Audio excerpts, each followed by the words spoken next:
It's Monday, October 20th. Looks one in the air, right center field, and The Toronto Blue Jays hold off the Seattle Mariners to force a Game 7 in the ALCS.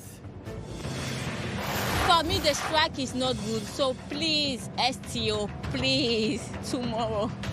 I need a bus to find my job. I think this will just add on to everyone's travel time and stress getting through. It will be a rough morning commute for transit users in Gatineau after the union representing drivers issued a strike notice. And the world's most visited museum closes temporarily after a brazen daylight robbery. Your Morning Ottawa starts right now.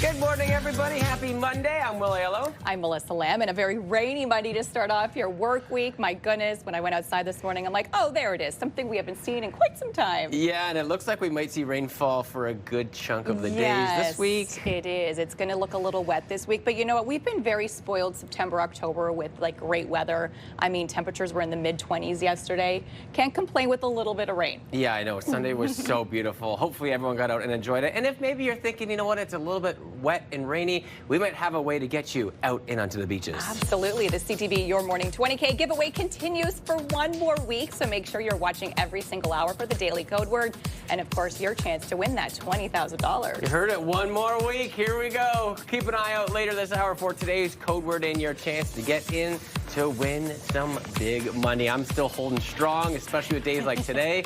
The sauna and the mortgage are the two. And I like those beats to get the Monday morning started. I feel like we need that today. Absolutely, especially with the weather outside, but at least some good news in sports. Yeah, definitely. So that's going to be our lead story. No questions asked. The Toronto Blue Jays have pushed a Game 7 with a 6-2 win over the Seattle Mariners. looks one in the air, right center field, and Woo! The Jays offense came alive in front of a sold-out Rogers Center crowd Sunday evening, punctuated by a 2-run homer from Addison Barger and a solo shot from Vladimir Guerrero Jr. The Jays will host the Mariners for Game 7 of the ALCS tonight. This is the second time in franchise history that Toronto has played in Game 7. The last time was back in 1985. And it will be a rough morning for transit users in Gatineau. The STO confirming that it's pulling buses from the road starting today as a strike notice has been issued by the union representing managers and supervisors. For me, the strike is not good, so please, STO, please, tomorrow. I need a bus to find my job. I think this will just add on to everyone's travel time and stress getting through.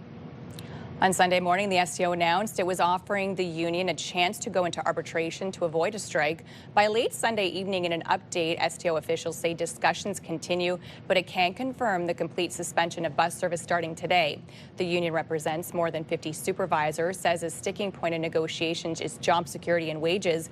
The STO says paratransit and on-demand transport services will be maintained. Taxpayers will find out this morning how much a new event center and the north side stands at TD Place will cost as Ottawa City Council sit for the final debate on the Lansdowne 2.0 redevelopment plan. The Lansdowne 2.0 project includes a new event center to replace the existing arena at TD Place and tearing down the north side stands at Lansdowne to build a new north side seating area. As part of the plan, the 2 new residential towers would also be built next to the north side stands at TD Place. Last year, Council voted 19-6 in favor of moving forward with the procurement delivery model for the Lansdowne 2.0 project. Mayor Mark Sutcliffe will provide an update at 11 a.m. The Bank of Canada is set to release 2 big reports today. Its Business Outlook Survey and the latest consumer expectations numbers. This comes after the central bank cut its key interest rate by a quarter point last month, bringing it down to 2.5%. The bank said the economic outlook had weakened and the balance of risks had shifted enough to justify a cut. The Bank of Canada intends to publish a forecast of the economy at its upcoming interest rate decision on October 29th. The fragile ceasefire between Israel and Hamas may be buckling following a wave of Israeli attacks on Sunday. Israel's military confirming it struck dozens of targets yesterday across Gaza. The strikes were said to be in retaliation for alleged attacks by Hamas in Rafah that killed Israeli soldiers. Both sides now accusing each other of ceasefire violations. The world's most visited museum at the Louvre in Paris is still closed following a brazen 7-minute heist on Sunday. Officials say the robbery only took a few minutes, with the thieves using a basket lift to enter the Louvre. They forced open a window, smashed display cases, and made off with a number of jewels. The thieves reportedly took 9 pieces from the jewelry collection of Napoleon. Another stolen jewel was later recovered outside of the museum. Prime Minister Mark Carney will be setting off a trip to Asia this week to deepen trade and defense relationships in the region. Carney will meet with his Malaysian counterpart to discuss trade during the 9-day trip. He'll also visit Singapore as well as South Korea. That's where he'll end the tour by attending the summit of Asia-Pacific economic leaders. Carney will wrap up the overseas visit on November 1st. A half-ton pumpkin squashed its competition at the annual heaviest pumpkin contest in Poland. Whew. Weighing in at a whopping 1,200 Wow. pounds, this powerful pumpkin pummeled a Polish national record, taking home the $1,700 grand prize. Oof. Poland is one of the EU's biggest pumpkin producers, and if that doesn't explain it, maybe these images will, because that is massive. I mean, they needed a forklift to basically hold this pumpkin. And it's so funny, Wild. right? Like, people love, and I'm sure, like, if you actually got to see it in person too, like, we'd be even more amazed about just how large these pumpkins are. I want to know how many pumpkin pies you get from a pumpkin that size. It would be egregious how many Yeah. you could make. You'd have Yeah. pumpkin pie for years to come. But I wouldn't want to be the one carving out that pumpkin. No. That would take some time. Goodness no, and don't have me do that, because we know that I am not the crafts person. Although if it just needed like pure raw force Yes. to get it open, There you go. Maybe I could start with it. You probably almost need like a bat or like an axe or something to, smash it open. Yeah, with it being that big, I'm sure that would be the weapon of choice. So unfortunately, a little bit of a wet start to our morning, but that's okay because we really haven't seen much rain in quite some time. So we're okay with a couple of soggy days. However, this week is looking a little wet. It's not only today that we will see some rain, we will see it throughout most of the work week this week. We are currently sitting at 15, so it is quite mild to start off your morning, and temperatures really warm to start off your day. Temperatures will actually shift and drop into the afternoon, so we're at the warmest point early this morning, 17 in Brockville, 16 out in Cornwall. This is currently what we're seeing in our skies, so yes, it is very wet to start off your morning. We're kind of seeing periods of rain off and on this morning, which will continue throughout your day ahead. So this rain continuing right into your afternoon, heavy at times as well. It will clear up around midnight tonight and then clear up in time for your day tomorrow, where we will get to see that sunshine back. However, we do have more rain as we shift towards the middle of the work week. Spotty showers as we head into Wednesday, Thursday, so a couple more soggy days on the way for us, and temperatures this week a little bit cooler as well. So through the closet today, of course, you're going to need your umbrella as well as your rain boots for today, and that's because we will see upwards of 10 millimeters of rain. So we could see 5 upwards of 10 millimeters of rain by the end of the day. So a little bit soggy. We'll definitely have some puddles later on.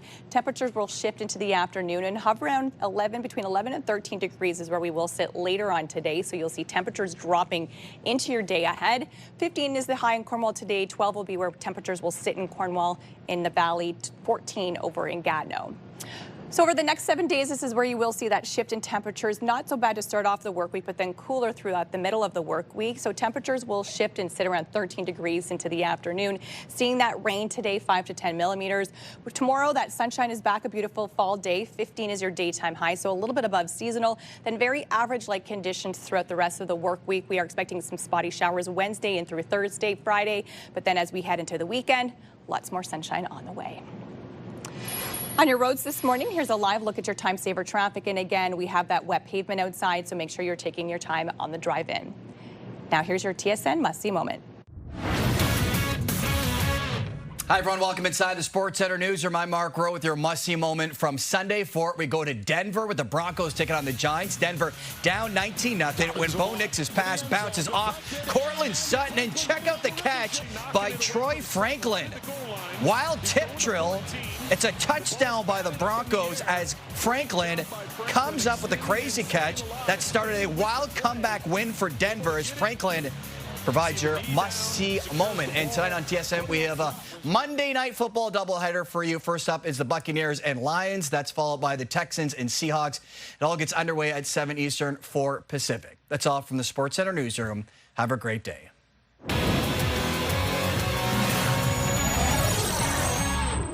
Well, coming up next on Your Morning Ottawa, Ontario MPPs return to Queen's Park today. We'll tell you what to expect from the session coming up a little bit later on in our show. Taking a peek outside through our Centennial Glass Sky Cam. As Melissa noted, it is going to be a rain-filled day today, maybe over the next couple of days, but a beautiful Sunday was had. Hopefully you enjoyed it. The umbrella is the necessary item throughout the start of your week. Stay with us, everybody. We are cruising up to 6:15 on your Monday. Your morning just got a little brighter. Wake up and start your day with CTV Your Morning, and you could be $20,000 richer. Simply watch CTV Your Morning Ottawa for the daily code word. Then enter it online at ctvottawa.ca for your chance to win. Imagine what you could do with an extra $20,000. CTV Your Morning's $20,000 giveaway. Watch CTV Your Morning Ottawa, weekday morning 6 to 9.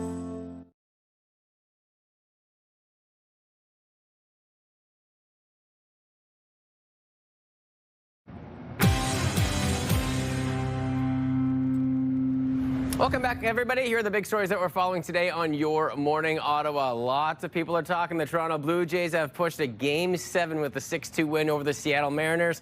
Game 7 will be tonight. STO says public transit in Gatineau will be suspended this morning as a strike notice has been issued by the union representing managers and supervisors. And taxpayers will find out this morning how much a new event center and Northside stands at TD Place will cost as City Council learns more about Lansdowne 2.0. And taking a peek at your forecast yesterday, record-breaking daytime high values today. A very different story. We are currently seeing heavy rainfall out there on your Monday morning commute. Temperatures still not feeling too cool, though. We're already at double digits. But then as we drop down overnight, still pretty mild out there, but the umbrella and the rain boots are the necessary items that we'll need this morning and potentially over the next couple of days. No record-breaking daytime highs set for this week. The good news, though, after a couple of days of rainfall, we are expecting some sunshine to arrive a little bit later as we get closer towards the weekend, but it is a little bit of a wet start towards your work week. And as we take a look at the road, so with the rainfall happening, it is just impacting our visibility ever so slightly out on the roads. Make sure you maintain a good distance between the car in front of you, especially because we haven't seen a lot of rainfall over the last little while. So be extra cautious out on the roads, but no crashes or accidents to report at this time.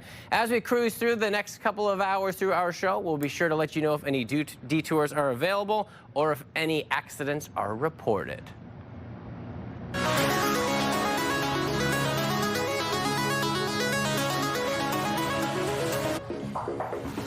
Well, MPPs are set to return to Queen's Park today after last sitting in June. A number of topics will be up for discussion when the legislature is back in session. CTV's Beth McDonnell gives us a preview.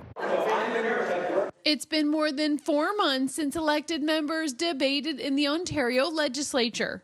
Tomorrow, a new session starts. I think what Canadians or Ontarians particularly should look forward to is a hyper focus on the economy, affordability, jobs, protecting them, and also buying Canadian. The Premier has made clear the economy has to be the top priority to safeguard workers. The Minister of Energy and Mines says over the 19-week break, the government has been busy implementing Bill 5, a controversial law, especially with Indigenous groups, to speed up major projects. Expect more disagreement this fall around the Skills Development Fund, Bill 33, which aims to make significant education changes, including requiring police officers in some schools and legislation to ban speed cameras.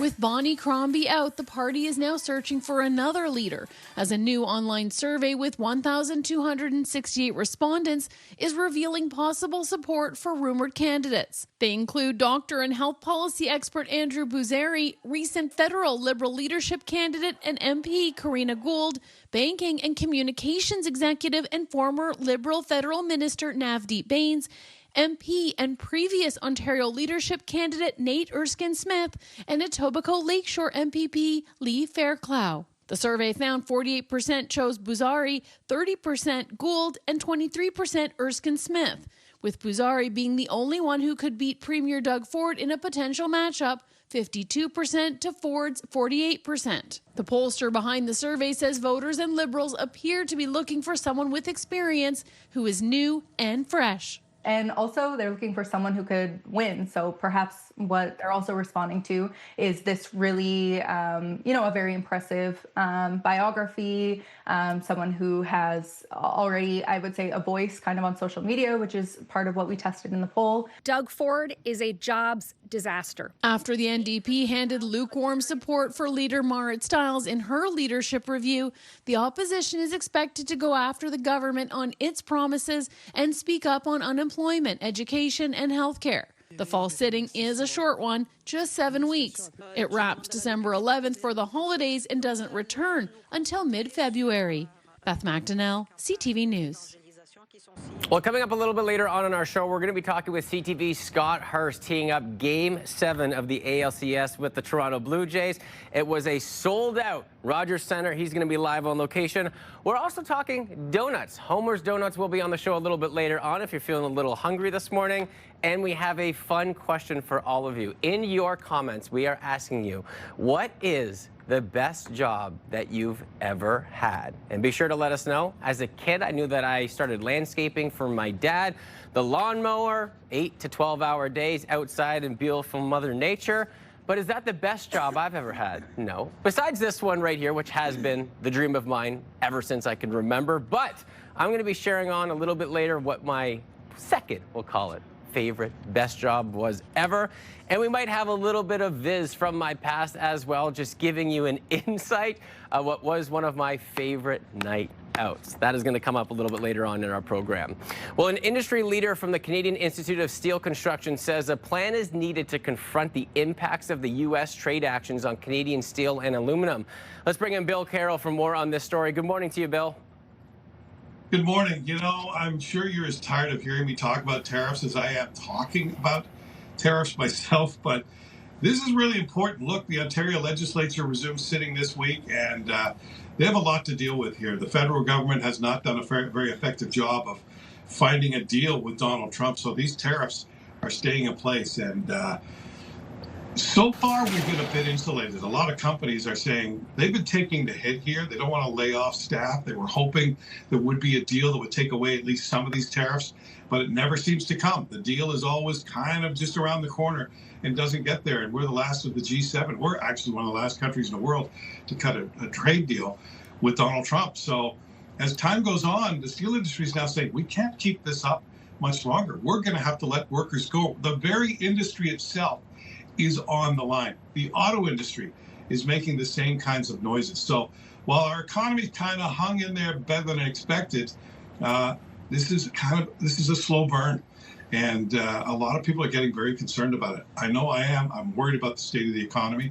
We have a federal budget coming soon. Like I said, the legislature sitting, and we need government to step up here and find ways to protect the industry. And I don't know that just developing markets within Canada or around the world is going to happen fast enough to save these jobs. We're entering a really tough time right now. I hate to be negative about it, but with the steel industry standing up finally and saying we can't take much more of this, it's time we really paid attention to it. And it's time that Mark Carney got a deal with Donald Trump. Yeah, a lot of concerns surrounding these tariffs and this specifically with steel and aluminum. Bill, appreciate your time this morning. Have a great show. You guys have a great day. And remember, you can listen to The Morning Rush with Bill Carroll on News Talk 580 CFRA weekdays. That is from 6 till 10 in the morning. Well, coming up next on Your Morning Ottawa, we are talking jobs as we take your comments today. So you heard me mentioning a little bit before, or if you're just tuning in, we are asking you, what's the best job you've ever had? We'll tell you our favorite jobs and find out yours a little bit later on this hour before we tell you how you can make your job interview memorable.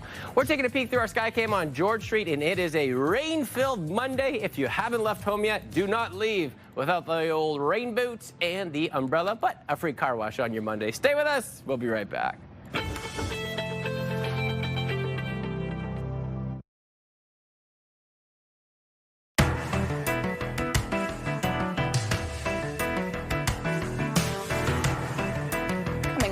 Later on this morning, we're going to help you ace your next job interview. But of course, first we're asking you, we want to know, what was your favorite job you ever had? It can be your first high school job or maybe the one that you have now. Let us know, Your Morning Ottawa at ctv.ca. And so, Will, I know you've had some fascinating jobs over the course of your lifetime. Please share what's your favorite job with us. Yeah, I most certainly have. Okay, so now we first have to just establish that this is the best job that I've ever had. I've always wanted a job like this. But prior towards this, a different career could have taken me maybe traveling across the world, or potentially just right here in the Byward Market. Have a peek.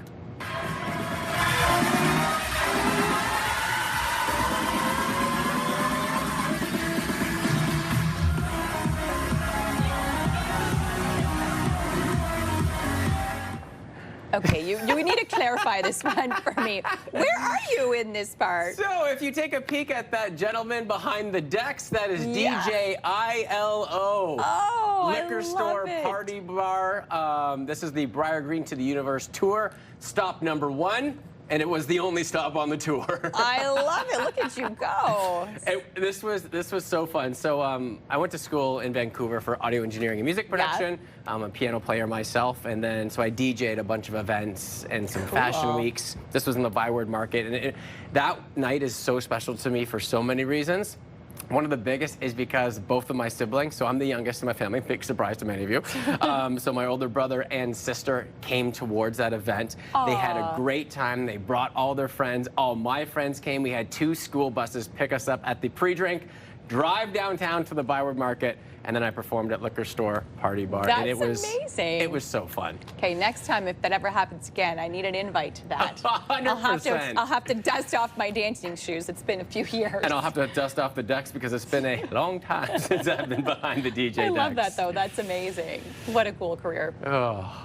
We'll be hearing from you a little bit later on the show, and we'll have to find out what Melissa's favorite job is, besides this one, of course. This one, yes, of course, of course. So we're asking you, what is the best job that you've ever had? Send us your comments at yourmorningottawa at ctv.ca.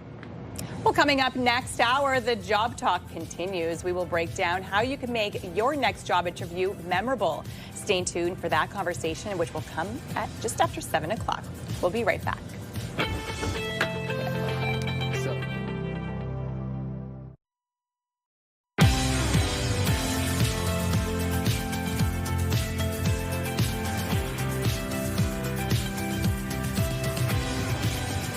Good morning, everyone, and a very happy Monday to all of you. I am Melissa Lamb. I'm Will Aiello, and I think a lot of people are having an extremely happy Monday, and that's all to do with sports. Absolutely. That's going to be our top story, as all the Jays need is one more win tonight to reach the World Series for the first time in more than 30 years. Let's run in the air, right center field. It is gone. The Jays offense came alive in front of a sold-out Rogers Centre crowd Sunday night, punctuated by a 2-run homer from Addison Barger and a solo shot from Vladimir Guerrero Jr. The Jays will host the Mariners for Game 7 of the ALCS tonight. This is the second time in franchise history that Toronto has played in a Game 7. The last time was 1985. It will be a rough morning for transit users in Gatineau. STO bus services are suspended as some workers are set to strike. For me, the strike is not good. So please, STO, please, tomorrow, I need a bus to find my job. I think this will just add on to everyone's travel time and stress getting through. The STO and union representing bus supervisors have yet to reach a deal. STO is offering the union a chance to go into arbitration to avoid a strike. By late last night, officials said talks continued, but confirmed the complete suspension of bus services starting today. The union represents more than 50 supervisors. The major sticking point in negotiations is job security and wages.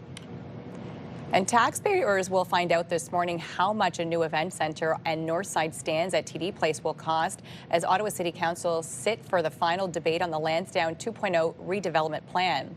The Lansdowne 2.0 project includes a new event center to replace the existing arena at TD Place and tearing down the Northside stands at Lansdowne to build a new Northside seating arena. As part of the new plan, the 2 new residential towers would also be built next to the new Northside stands at TD Place. Last year, Council voted 19-6 in favor of moving forward with the procurement development model for the Lansdowne 2.0 project. Mayor Mark Sutcliffe will provide an update at 11 a.m. The Bank of Canada is set to release 2 big reports today. Its Business Outlook Survey and the latest consumer expectations numbers. This comes after the central bank cut its key interest rate by a quarter point last month, bringing it down to 2.5%. The bank said the economic outlook had weakened and the balance of risks had shifted enough to justify a cut. The Bank of Canada intends to publish a forecast of the economy at its upcoming interest rate decision on October 29th. The fragile ceasefire between Israel and Hamas may be buckling following a wave of Israeli attacks Sunday. Israel's military confirming it struck dozens of targets yesterday across Gaza. The strikes were said to be in retaliation for alleged attacks by Hamas in Rafah that killed Israeli soldiers. Both sides now accusing each other of ceasefire violations. The world's most visited museum, the Louvre in Paris, is still closed following a brazen 7-minute heist on Sunday. Officials say the robbery only took a few minutes, with the thieves using a basket lift to enter the Louvre. They forced open a window, smashed display cases, and made off with a number of jewels. The thieves reportedly took 9 pieces from the jewelry collection of Napoleon. Another stolen jewel was later rediscovered outside of the museum. New this morning for O-Train users, emergency Rogers repairs are affecting service this morning. Trains are running in both directions between Limebank and Greenboro, Walkley and Bayview. The R2 bus service is running between South Keys and Carleton, and Line 4 to the airport is also suspended this morning. Prime Minister Mark Carney will be setting off to a trip in Asia this week to deepen trade and defense relationships in the region. Carney will meet with his Malaysian counterpart to discuss trade during the 9-day trip. He'll also visit Singapore as well as South Korea. That's where he'll end the tour by attending the Summit of Asia-Pacific Economic Leaders. Carney will wrap up the overseas visit on November 1st. And your morning just got a whole lot richer, and that's because we continue to give away that $20K, and it's time for your daily code word. Yeah, this is the last week, so imagine what you could do with that extra $20,000 in your pocket. It is to do with as you please. Anything is on the table. Today's code word on your Monday, it is reward. So head to the contest page at ctvottawa.ca, or you can just scan that QR code on the right side of your screen. Enter the code word reward with your information for your chance to win CTV Your Morning Ottawa's $20,000 giveaway.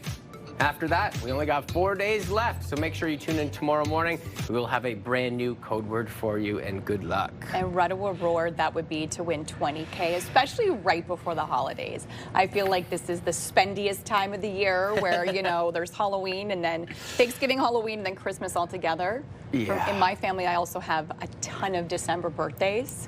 It's like all of my nieces and nephews were born at the end of the year or early in the year, so it's an expensive time for us. This is a pricey time for the Melissa Lamb family. It is. Even me, I did some damage. I mean, we know here, like, I love Halloween. Yes. And I just moved into my house, so I did have some elements, but I wanted to spruce it up a little bit, and man, they're expensive to decorate.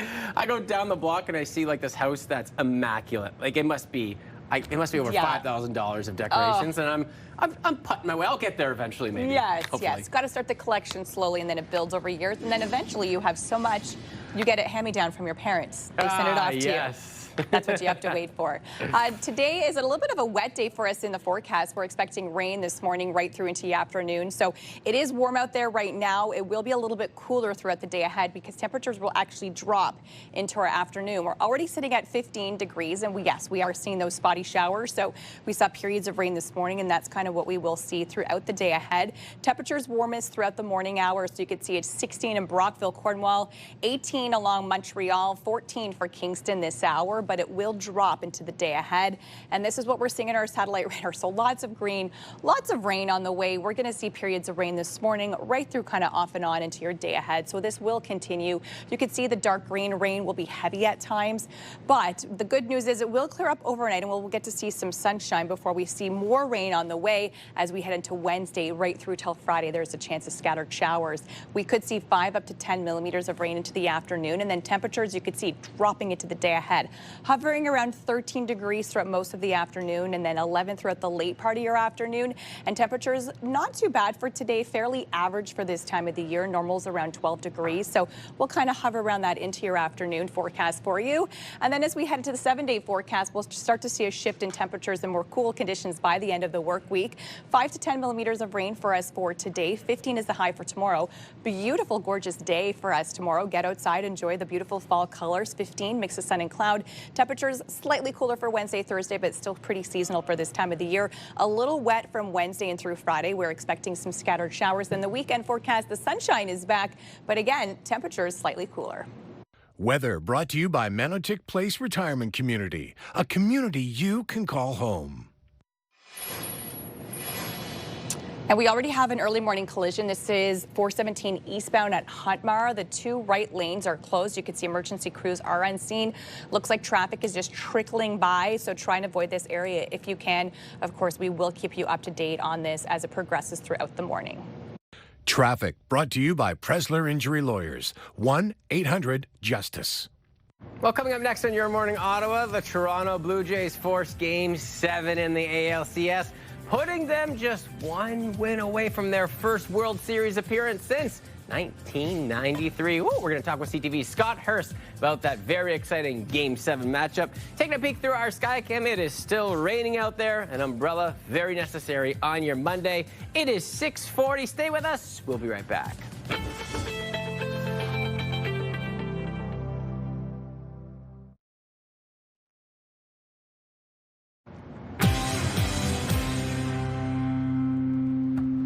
Welcome back, everybody. Here are the big stories happening today on Your Morning Ottawa. The Toronto Blue Jays have pushed a Game 7 with a 6-2 win over the Seattle Mariners.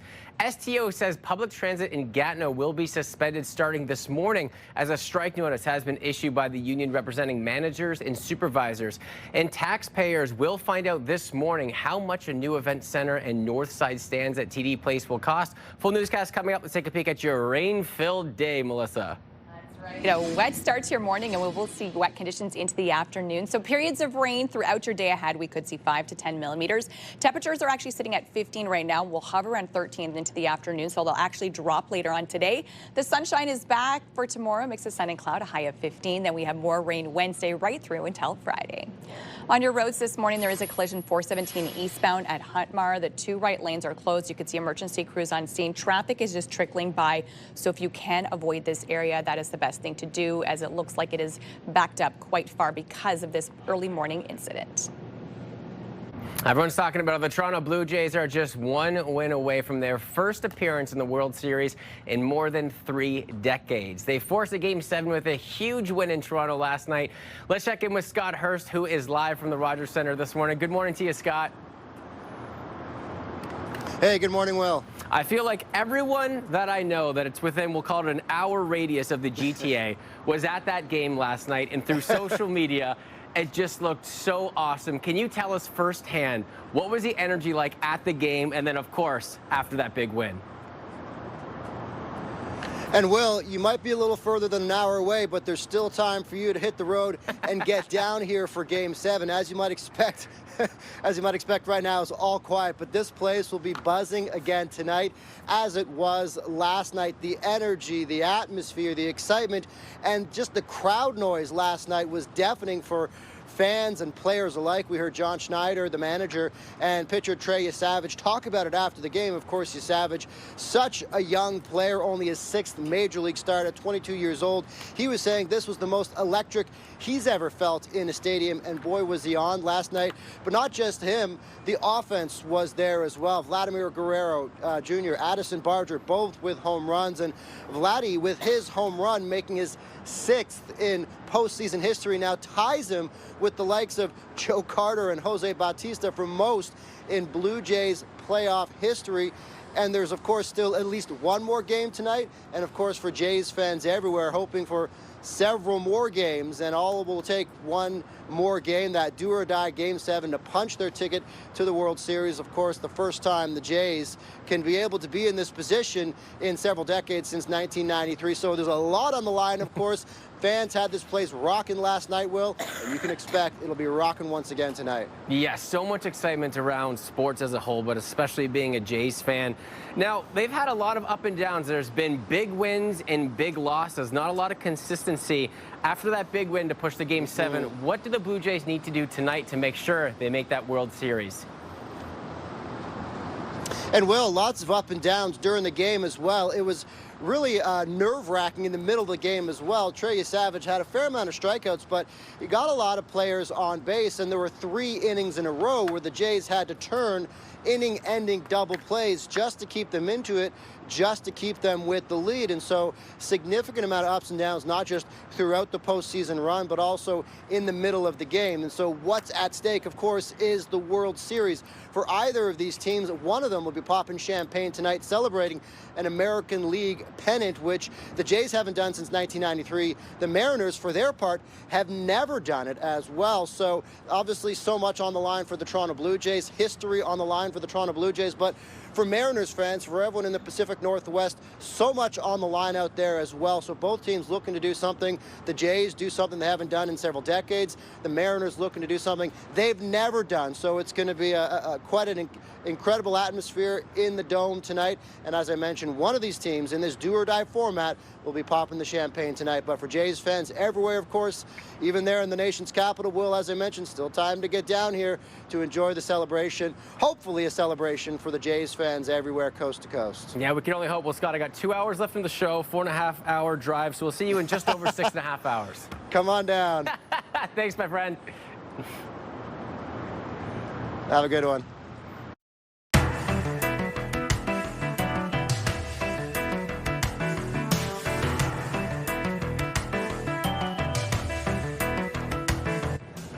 So today in your comments, we're talking about the best job that you've ever had, and Will let us in on his little DJ life that we didn't know about earlier, so that was fun. And what about you? I know that this is our dream jobs, but we got to take a nice close number 2. Okay, so in this industry, I actually was a sports reporter back in the day, and I got to cover the Stanley Cup Final. Also a dream job being a sports reporter in this industry, of course. And when the Sens made it to the Stanley Cup that year, I was a live locker room reporter, my first year in the industry, and I did not know what I was doing. But that was what really gave me that, the hunger that I want to do this for for a lifetime. And so now here I am. How amazing of a start is that, covering something that you might not cover the rest of your career? Yeah, very terrifying, but so fun. And I mean, it's something like that when you get into this industry, that makes it so meaningful, and then here you are shining years later. Oh, well, thank you. All right, well, we got some comments from you as well today, and Elaine says the best job I have is the one I have right now. I'm able to work anywhere in the world as long as I have a computer. That's pretty cool. Don't know what the job is, Elaine, but it sounds pretty cool. Yeah, and I mean, for years, especially during a time when a lot of people were working from home and have continued to, it's something that we never get to experience, right? Lots of friends that are traveling, they're overseas or in different countries, but still working here because they can work remotely from anywhere. Yeah, it is pretty cool what people are able to do right now. So I want to hear some more cool jobs, though. Yeah, let us know. So we'll be hearing from you a little bit later on in the show. We are asking, what is the best job that you've ever had? Maybe you were a DJ yourself. Maybe we can collab on a new track. Yes. EP coming soon. Send us your comments at yourmorningottawa@ctv.ca. Well, coming up next, it's not too early for Halloween for these people. Zombies took over the downtown core of Mexico City this weekend. That story and more when we bring you your morning fix just ahead. And here's a live look through our Skycam on George Street. Do not leave home without your umbrella and rain boots. It is a wet, soggy start towards your Monday. But if you think just a few days in the future, the sunshine will be making a return. It is 6:50. Stay with us, everybody. You're watching Your Morning Ottawa.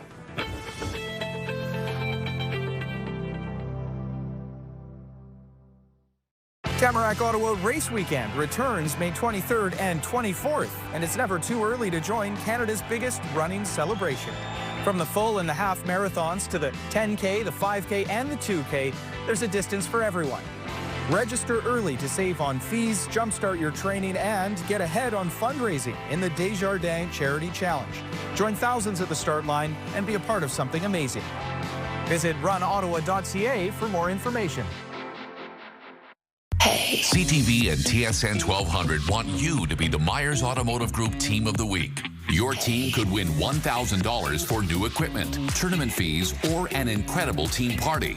Shoot us a quick video, upload it at ctvottawa.ca. Whether it's hockey, ringette, choir, band, or any team in between. Each week, the winning team will join us live in studio at CTV Ottawa at 6 to claim their prize. Enter today for your chance to be Myers Automotive Group Team of the Week.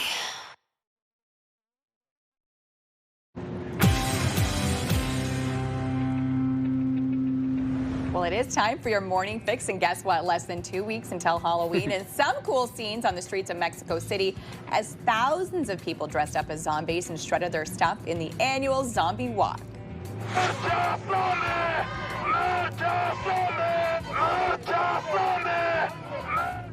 The event attracts ghouls and of all ages as the undead roam downtown ahead of Halloween. Zombie Walk events first sprang into life in California in the early 2000s and have spread to cities across the globe. Look at that. So many zombies. I mean, you know, for me and you, this is like, what? Thriller action. Nice. I would have loved to be a part of this. Like, I love Halloween down to my core. Oh, yeah. Ryan from upstairs, he works for us on the business side of things. He's one of my best friends here, and we are horror movie fanatics, so we actually had a little marathon this weekend. Nice. Just to tee up Halloween, you know? I love that. I love that. That is something I would not take my kids to. I find they're already not sleeping well right now because there's so many decorations throughout the neighborhoods, and it's scaring them a little bit, but even they're not quite at the age that they understand the full concept, right? Like, they think it's real. Well, even like, what was it, the K-pop zombies? Like, they started to get scared of too? Things you get to look forward to. Yes. Well, a special achievement for an absolute legend, iconic British broadcaster, writer, and naturalist Sir David Attenborough has made history. Attenborough is 99 years old, and on Friday, he became the oldest person to ever win a Daytime Emmy Award. Voters recognized him for outstanding daytime personality for his narration in the Netflix program Secret Lives of Orangutans. The previous oldest actor to win a Daytime Emmy was Dick Van Dyke, who won the award last year at the age of 98 for his guest spot on a drama series, Days of Our Lives. Attenborough will hit the century mark in May. I mean, just such an iconic voice, right? Like, you can hear it like every time on planet Earth. Like, it's just, it just always comes in, and then it's just he has a gift. And as soon as you hear it, you're like, oh, that's David Attenborough. Like, it's like a recognizable voice as well. Very much so. Well deserved. And some news over the weekend from Buckingham Palace. Prince Andrew has been forced to give up his royal titles as the fallout from the Jeffrey Epstein scandal continues. He isn't being stripped of them. They aren't going through Parliament and going through that long process to make it happen, but they are putting them in abeyance, so basically asking him not to use his royal titles.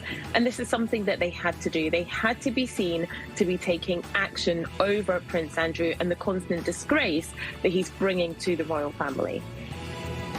Prince Andrew will no longer be known as the Duke of York. His ex-wife, Sarah Ferguson, also loses her title of Duchess of York.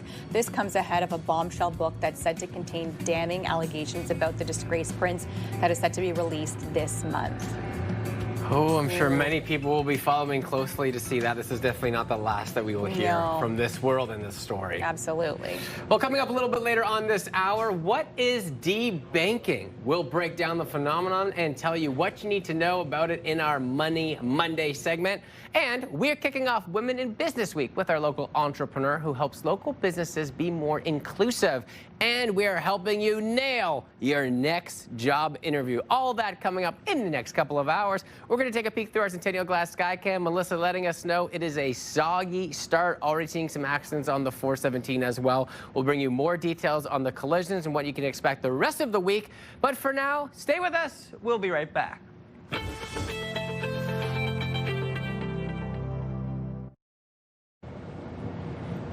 It's Monday, October 20th. Lifts one in the air, right center field. It is A sold-out crowd. The Toronto Blue Jays hold off the Seattle Mariners to force a Game 7 in the ALCS.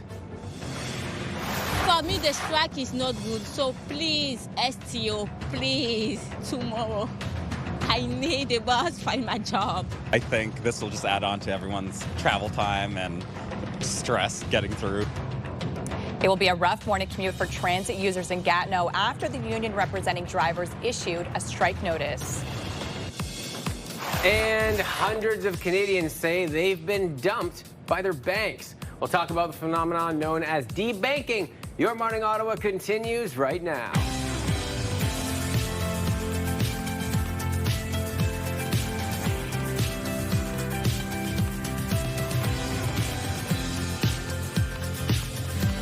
Good morning, everybody. Happy Monday. I'm Will Aiello. And I'm Melissa Lamb, and it is a mess out there on our roads this morning. There's a couple of collisions, lots of slowdowns, so if you haven't left yet, leave now, leave a little early, and of course, pack your patience on your drive-in. I will break down exactly what is going on in our traffic in just a few minutes, but on a more positive note, good news for sports fans. Yes, the Jays with that big win. That's our lead story today. All the Jays need now is one more win tonight to reach the World Series for the first time in more than 3 decades. Lifts one in the air, right center field. It is gone. Good news indeed. The Jays offense came alive in front of a sold-out Rogers Centre last night, punctuated by a 2-run homer from Addison Barger and a solo shot from Vladimir Guerrero Jr.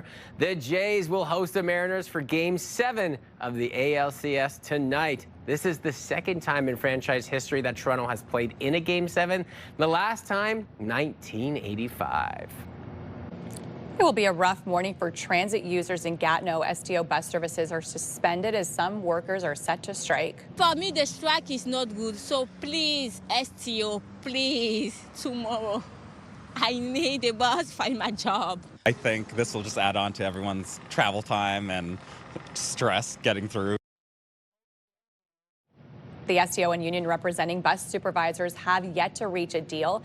STO is offering the union a chance to go into arbitration to avoid a strike by late last night. Officials said talks continued, but confirmed the complete suspension of bus services starting today. The union represents more than 50 supervisors. The major sticking point in negotiations is job security and wages. Taxpayers will find out this morning how much a new event center and Northside stands at TD Place will cost as Ottawa City Council sit for the final debate on the Lansdowne 2.0 redevelopment plan.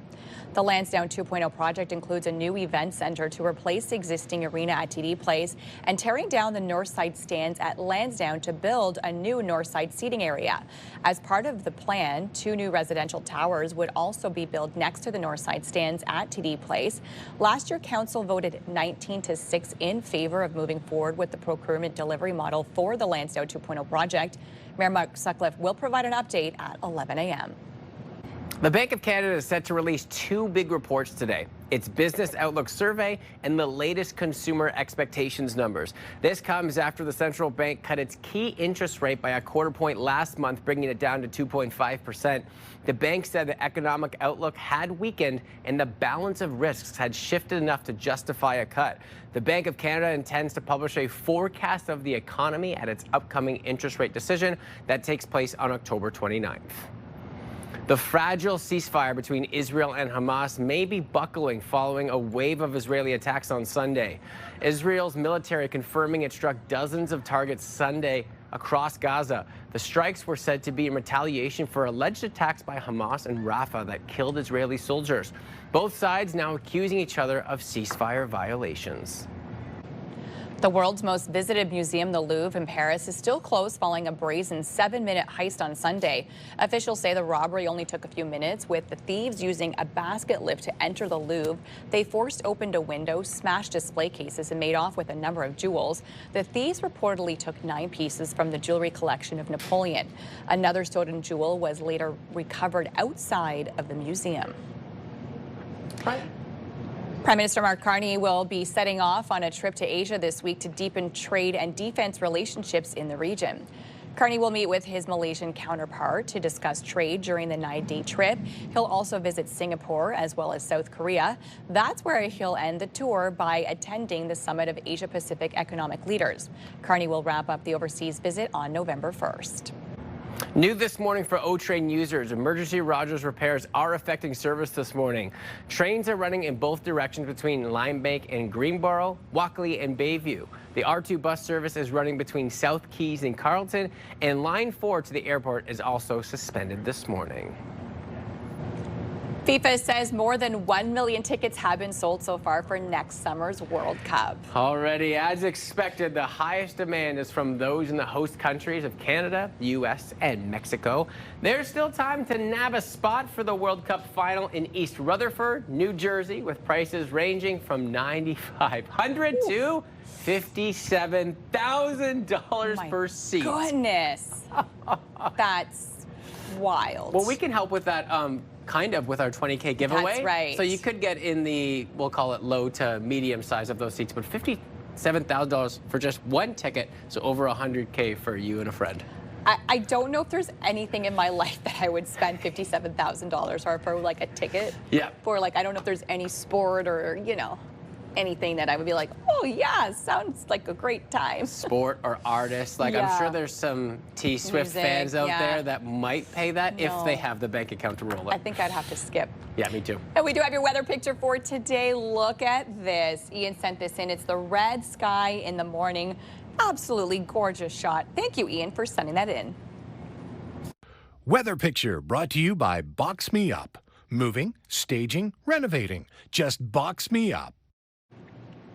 And of course, we want to hear from you. Send us a weather picture and you can see it right here on the show. All you have to do is send us an email to weathershots@ctv.ca. Again, that email address is weathershots@ctv.ca. And unfortunately, in our forecast, it's a little bit wet to start off your day, but don't worry, we will see some sunshine into our week ahead. Today, we're sitting at 15 to start off your morning, so we're the warmest this morning. It will cool down into the afternoon. Average for this time of the year is 11.6, so about 12 degrees. No record-breaking temps today. The last record was set in 1963 of 23.3. So not a bad-looking start to your morning. It's warmest outside right now, and it will cool down into the afternoon, sitting at 16 in Cornwall, 18 in Montreal. Temperatures fluctuating a little bit here in the city between 14 and 15. And yes, this is all the rain. So this is currently what we're seeing right now on our satellite radar. It is a little bit wet out there to start things off. And because of that, the roads are very slick as well. We will continue to see periods of rain this morning right through into the afternoon, and about 5 upwards of 10 millimeters in the forecast for us. So a soggy day throughout your Monday, unfortunately. So it will be a little bit wet right through until your overnight. Skies will begin to clear up around midnight tonight. Nice and sunny into tomorrow, but then we do have more rain on the way as we head into Wednesday, Thursday, Friday. So a chance of spotty showers to end off the work week. But don't worry, the weekend is also looking nice and sunny. Temperatures today will drop a little bit. So we're at the warmest point this morning. We'll hover around 13 degrees throughout most of the day today, and then 11 throughout the late part of your afternoon. 12 is where temperatures will hover into the day ahead in the valley, 14 in Gatineau. So not a bad looking day. Temps still above seasonal, but yes, it is soggy. So make sure you are bringing your umbrella this morning if you are waiting for the school bus, your rain boots as well, as we will continue to see periods of rain. And this morning, temperatures the warmest, so already sitting at 15, but then will drop into your day ahead. That sunshine is back tomorrow. 15 is the high. Gorgeous fall day in the forecast for us. Chance of scattered showers Wednesday and through Friday. Temperatures fairly seasonal for this time of the year. The weekend is looking beautiful. We will get to see a mix of sun and cloud, and temperatures average for this time of the year. 7-day weather forecast brought to you by Davidson Hearing Aid Centers, celebrating 80 years in family business. So we do have a collision eastbound 417 at Huntmar. That has the right 2 lanes. It just cleared up momentarily. However, it has caused major delays because of that. So that was eastbound at Huntmar on the 417. We also have a collision right now eastbound on Highway 7 that is causing delays between Ashton Station and Upper Dwyer Hill. Traffic lights are out at Fallowfield and Greenbank, as well as drivers should treat the intersection as a 4-way stop. On the highways, the 417 eastbound, we're seeing heavy volume because of that earlier morning collision that continues until Bronson. And heading west on the Queensway, also starting to see some slowdowns at Hunt Club until Parkdale. Westbound, the 174 is moving slowly between 10th Line and Montreal Road. So heavy traffic already this morning. Well, more than 100 people have reached out to CTV News saying they've been dumped by their banks. CTV News reported last month that a man had received a letter from RBC informing him they were ending their banking relationship with him, and he would be given 30 days to close his accounts and move his money out of the bank. CTV then heard from dozens more who had similar experiences with something known as debanking. So, what is debanking, and could it happen to you, and what should you do if it does? Joining me now is Jessica Morehouse. She is a personal finance expert and author of Everything But Money. Good morning to you. Good morning. So I think it's really important. Tell us how this even happens and what people need to be aware of, because it seems like a lot of these customers were caught off guard. Yeah, well, so it's in the terms and conditions, not that anyone actually reads those when you sign up for a bank account, but banks, although they do have the obligation to open up a personal deposit account for any Canadian customer when they provide proper identification, there are still some other rules where they can also decide to debank you and effectively close your account with hardly any notice, about maybe 30 days. They have to send you a letter, but they won't tell you why. They are not obligated to tell you why they're closing you down. They'll likely, in the letter say something very vague, such as, we've kind of flagged your account because we've identified your account with a risk level that is, above what we're comfortable with, something like that, which, again, what does that actually mean? Ultimately, most of these banks will do this if they feel like they are detecting any kind of unusual transactions, such as maybe they think that there's some money laundering going on, some terrorist financing, some fraud, some other kind of crimes. But I know, a lot of people may have experienced being debanked, and they're like, there's nothing going on here. I'm not doing any money laundering, so why am I being closed down? And often I see a lot of stories of people maybe doing a lot of foreign transactions. Maybe they are also from another country. They're doing a lot of transfers back and forth. A lot of people that are into crypto, if there's a lot of money coming from some sort of crypto company or platform going into their bank account, that might get flagged as well. Even though these are all completely legal, they may be flagged by the bank thinking that maybe something not so good is going on, and we're just going to be maybe overly cautious and close you down. Yeah, obviously it can be really frustrating when it happens to you, especially if you aren't giving a specific reason.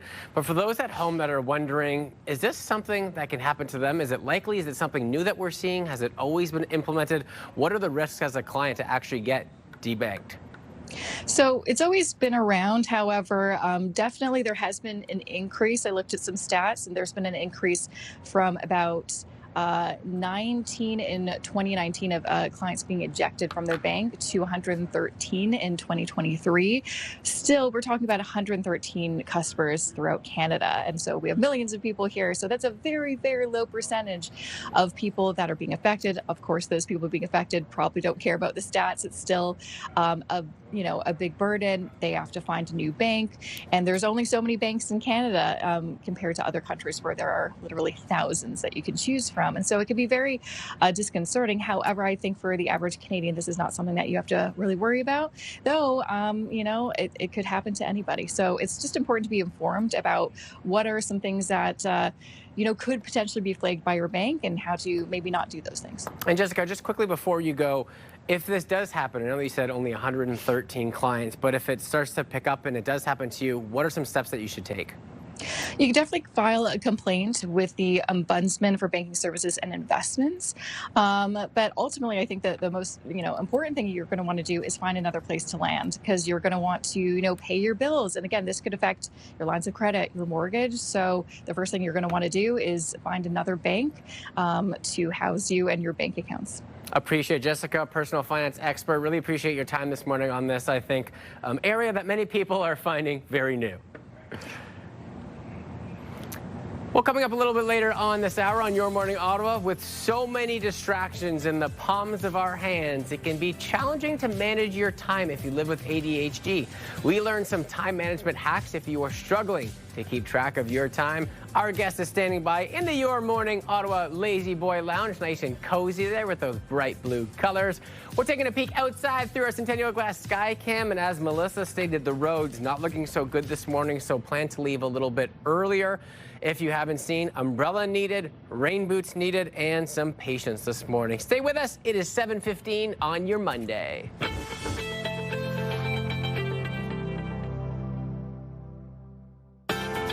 Your morning just got a little brighter. Start your day with CTV Your Morning, and you could win $20,000. For your chance to win, watch CTV Your Morning Ottawa, weekday mornings 6 to 9. Hey. CTV and TSN 1200 want you to be the Myers Automotive Group Team of the Week. Your team could win $1,000 for new equipment, tournament fees, or an incredible team party. Shoot us a quick video uploaded at ctvottawa.ca. Whether it's hockey, ringette, choir, band, or any team in between. Each week, the winning team will join us live in studio at CTV Ottawa at 6 to claim their prize. Enter today for your chance to be Myers Automotive Group Team of the Week.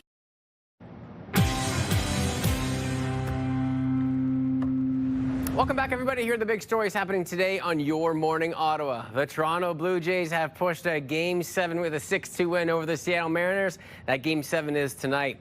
SGO says public transit in Gatineau will be suspended starting this morning as a strike notice has been issued by the union representing managers and supervisors. And taxpayers will find out this morning how much a new event center and north side stands will cost at TD Place. It is a wet start towards your day, Melissa. That's right. The soggy conditions will continue into your afternoon today, so we have periods of rain this morning into your day ahead. Temperatures this morning at its warmest as well. We're sitting at 15 degrees to start off your morning. We'll sit around 11 for most of the afternoon today, but we could see upwards of 5 to 10 millimeters of rain on the way. On your roads this morning, here's a live look at your time saver traffic and heavy volume east to west. We did have a few earlier morning collisions. Most of them have been cleared. However, it is now very slow on your roads, of course, because of the slippery driving conditions. So pack your patience and do give yourself some extra time this morning. Well, this is something that got us talking last week. Have you ever gone to the hair salon and the first thing that you did was inspect your stylist's hair? Absolutely. Well, Ashley and Gord from Ottawa's Pure Country 94 had this conversation with their listeners about watching people do their jobs. I think we've all done it before. We've walked into a business, we've maybe looked at somebody, or maybe they've said something to us that we stand back and we kind of judge. We're like, interesting that this is what you do for a living. Right, that's a choice. And so people online are sharing those things that maybe make someone a little untrustworthy in their profession. Do they really know what they're doing? Mm-hmm. I said, sometimes when I'm getting my nails done, I always look down and I look at the tech's nails and I say, interesting. Mm-hmm. That's a mess. What are they about to do to mine? Exactly. For me, what are they about to do to my teeth if a dentist has bad teeth? You kind of have to represent the profession that you're jumping into. You got to be on brand, right? Exactly. Yeah. I mean, thank God we're on radio. No one can see us sometimes. Yep. Sometimes. Sometimes. Okay. Lots of texts coming in at 54321. One from Tara. Don't trust a principal who was never a teacher. It's kind of like a coach who's never played the game. Oh, they don't know what it's like on the court. They don't know what it's like inside the classroom and dealing with 20, 30, 35 kids. Does that make sense? Mm-hmm. And I think if you're a teacher and you are working with a principal, it's kind of nice to know that they know what you know. Yeah. If they know. It's like they got your back, right? They kind of got you because they get you. What is the thing that you notice about someone that you kind of secretly judge? If it's a service, if it's a particular industry? I know it's not the greatest judgment, but a personal trainer. When someone comes to sign up for personal training or is looking to change their life with diet or exercise, I feel like what you see reflects a lot of what they're offering. You can say it. You want your personal trainer to have some muscles. That's what you want. You know what I mean? I do. do. I know what you're saying. I want there to be some kind of, representation of you're training me, and I want to be able to know that you know how to train because you do it to yourself. Right. You don't want your trainer to be out of breath and smelling like cigarettes either, right? What would that even sound like if you were coming into the gym, like you're signing up? Welcome to Steve's gym. I'll be your trainer, Steve. Sorry, I'm out of breath. I took the stairs to get up here. That's not the one you want. Be like, can I speak to your coworker? Oh, it's so true. Yeah, and the two that I had written down was personal trainer, Yeah. because, you know, if you're getting trained by somebody, you want, like, you are your brand. Yeah. And the other was the coach in sports, because Yes. I've had coaches that didn't play hockey, didn't play lacrosse, and it's like they're telling you something, but they've never even been through it themselves. So it's basically like practice what you preach, right? And I was saying even physicians, doctors, when the doctor is telling you all these things that you need to do to your life to, you know, make sure you're not getting sick or whatever, and then you look and they're like, but do you do that? Like, are you practicing what you preach? I think it's really hard when you're in like certain industries that you do have to kind of follow your brand. Yeah, seriously. And as a leader, when you do those things, you ultimately get the respect from anybody that you're teaching or coaching or whatever it might be. So if you don't have that, you have to earn the respect. I think it's really hard if you haven't done it yourself. Or like for me, it's kind of along the same path, but when people try to give you advice about parenting, but they don't have kids, I'm like, you don't get it. You don't know.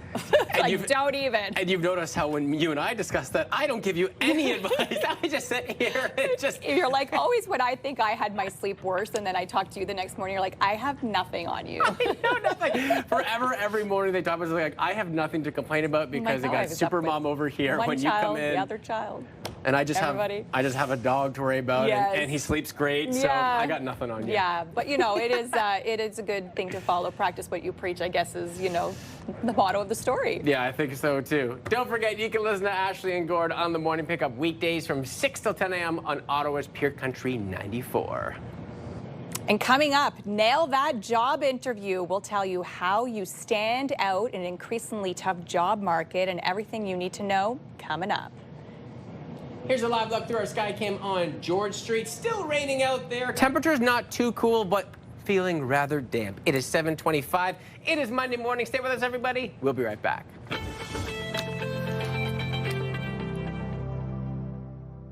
CTV Ottawa is your home for local news. Katie Griffin, CTV News in the Byward Market. Centertown. Canada. Stittsville, bringing you local stories that matter the most to you. Kimberly Fowler in Westboro. Orleans. Barhaven. From every corner of the community. In the Glebe. Manotick. Merrickville. Brockville. From the team you trust, we are CTV News Ottawa. Live, local, breaking news. CTV News Ottawa. Tamarack Ottawa Race Weekend returns May 23rd and 24th, and it's never too early to join Canada's biggest running celebration. From the full and the half marathons to the 10K, the 5K, and the 2K, there's a distance for everyone. Register early to save on fees, jumpstart your training, and get ahead on fundraising in the Desjardins Charity Challenge. Join thousands at the start line and be a part of something amazing. Visit runottawa.ca for more information.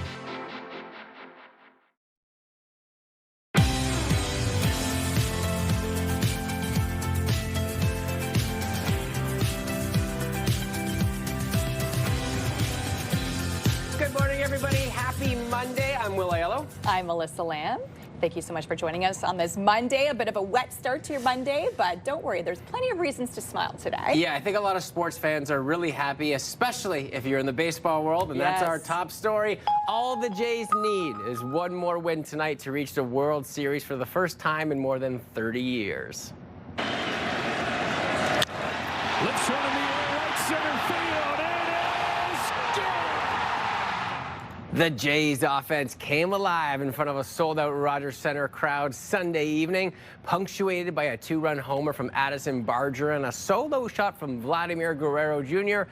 The Jays will host the Mariners for Game 7 of the ALCS tonight. This is the second time in franchise history the Toronto Blue Jays have played in Game 7, and the last time, 1985. It will be a rough morning for transit users in Gatineau. STO bus services are suspended as workers hit the picket lines. For me, the strike is not good. So please, STO, please, tomorrow, I need a bus, find my job. I think this will just add on to everyone's travel time and stress getting through. The STO and the union representing bus supervisors have yet to reach a deal. STO was offering the union a chance to go into arbitration to avoid a strike by late last night. Officials said talks continued but confirmed the complete suspension of bus services starting today. The union represents more than 50 supervisors. The major sticking point in negotiations is job security and wages. Taxpayers will find out this morning how much a new event center in Northside Stands at TD Place will cost as Ottawa City Council sit for the final debate on the Lansdowne 2.0 redevelopment plan. The Lansdowne 2.0 project includes a new center to replace the existing arena at TD Place and tearing down the Northside Stands at Lansdowne to build a new Northside seating area. As part of the plan, 2 new residential towers would be built next to the new Northside Stands at TD Place. Last year, Council voted 19-6 in favor of moving forward with the procurement delivery model for the Lansdowne 2.0 project. Mayor Mark Sutcliffe will provide an update at 11 a.m. The Bank of Canada is set to release 2 big reports today. Its Business Outlook Survey and the latest consumer expectations numbers. This comes after the central bank cut its key interest rate by a quarter point last month, bringing it down to 2.5%. The bank said the economic outlook had weakened and the balance of risks had shifted enough to justify a cut. The Bank of Canada intends to publish a forecast of the economy at its upcoming interest rate decision, which takes place on October 29th. We do have some developing news for you this morning. A motorcyclist is dead following a single vehicle crash along the Rideau Canal. Emergency crews responded to the crash in the area of Colonel By Drive and Daly Avenue at approximately 8:40 p.m. Sunday. The road reopened just after 5 a.m. As we get more information into our newsroom, we will be sure to pass it along. The fragile ceasefire between Israel and Hamas may be buckling following a wave of Israeli attacks on Sunday. Israel's military confirming it struck dozens of targets yesterday across Gaza. The strikes were said to be in retaliation for alleged attacks by Hamas in Rafah that killed Israeli soldiers. Both sides now accusing each other of ceasefire violations. The world's most visited museum, the Louvre in Paris, is still closed following a brazen 7-minute heist on Sunday. Officials say the robbery only took a few minutes, with the thieves using a basket lift to enter the Louvre. They forced open a window, smashed display cases, and made off with a number of jewels. The thieves reportedly took 9 pieces from the jewelry collection of Napoleon. Another stolen jewel was later recovered outside of the museum. New this morning for O-Train users, emergency Rogers repairs are affecting service this morning. Trains are running in both directions between Limebank and Greenboro and Walkley and Bayview. The R2 bus service is running between South Keys and Carleton, and Line 4 to the airport also suspended this morning. And with Halloween fast approaching, horror sequel Black Phone 2 smashed the competition with $26.5 million US in ticket sales across North America.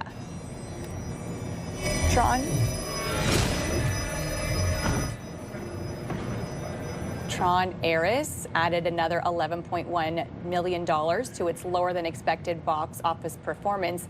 And the supernatural comedy Good Fortune, directed by and starring Aziz Ansari, debuted in third with $6.2 million.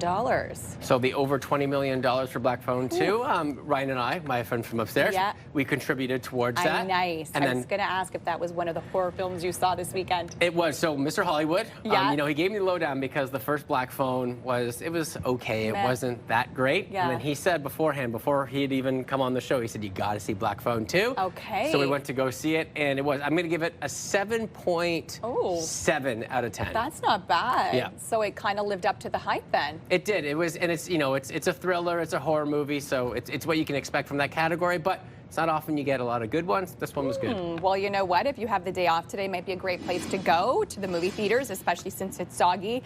Not a great day to be outside. At least it's warm this morning. It will cool off into the afternoon, and we could see around 10 millimeters of rain in total by the end of the day today. So temps this morning fluctuating between 15 14 degrees, and it will then drop into the day ahead. 15 currently in Brockville, 14 right now in Kingston, seeing some cloudy conditions. We're expecting rain off and on throughout the day ahead. this is what we're seeing outside right now. So it is a bit of a soggy start to your morning. We started seeing rain in the overnight and early this morning, and that will kind of continue throughout the day ahead. Heavy at times as well. The darker green is when we will see heavier rain, mainly into the afternoon today, and we could see about 5 to 10 millimeters. The good news is it will clear up overnight around midnight tonight. Into your day tomorrow, some sunshine on the way, but it won't stay very long as we head into the overnight Tuesday, Wednesday, Thursday, Friday. There is a chance of some soggier conditions. So we do have a bit of a wet work week for us. Don't worry, the weekend is looking nice and sunny. Temperatures today hovering around 13 degrees and then dropping to about 11 into the late afternoon. So cooler temps this afternoon than this morning. 12 is where temperatures will hover in Pembroke as well as in the valley. 15 for Cornwall today. 14 is where temperatures will sit over in Gatineau. So if you are heading out to school today, here's what you can expect. Unfortunately, a bit of a wet recess for us, periods of rain, and you can see warmer this morning, and then later on this afternoon by 1 p.m. temperatures will be hovering around 11 degrees. So it will be cooler into the late part of your afternoon for today. Over the next couple of days, a little mixture of everything in the forecast for us. Rain 5 to 10 millimeters today. As we head into tomorrow, beautiful fall day, a little bit above seasonal with a high of 15, mix of sun and cloud. Then chance of those scattered showers Wednesday and through Friday. Temperatures fairly seasonal throughout the rest of the work week. The roads this morning are quite slow. Eastbound 417, we're seeing some buildup starting at the 416 split until Bronson. Heading west on the Queensway, seeing volume as well, and slowdowns beginning at Hunt Club until Parkdale. Westbound on the 174 is moving slow between 10th Line and Montreal Road, and the McDonald-Cartier Bridge at Island Park are also moving slow coming in from Gatineau. All other bridges are moving fairly well this morning. Traffic brought to you by Presler Injury Lawyers. 1-800-JUSTICE. Well, it is ADHD Awareness Month, and Jill Wright joins us now, time management owner. And I feel like it's so important to have you here this morning because there's so many tips and tricks to be able to deal with this. Good morning to you. Good morning. So what are some of your top tips for those that are dealing with ADHD and their time focus? Because it can be really difficult. It really can be. And I think the main thing that we need to remember for folks who do have ADHD is that their brains are really busy. And so there's a few challenges that they naturally will struggle with that neurotypical people don't. The first one can be focus, attention span, things like that.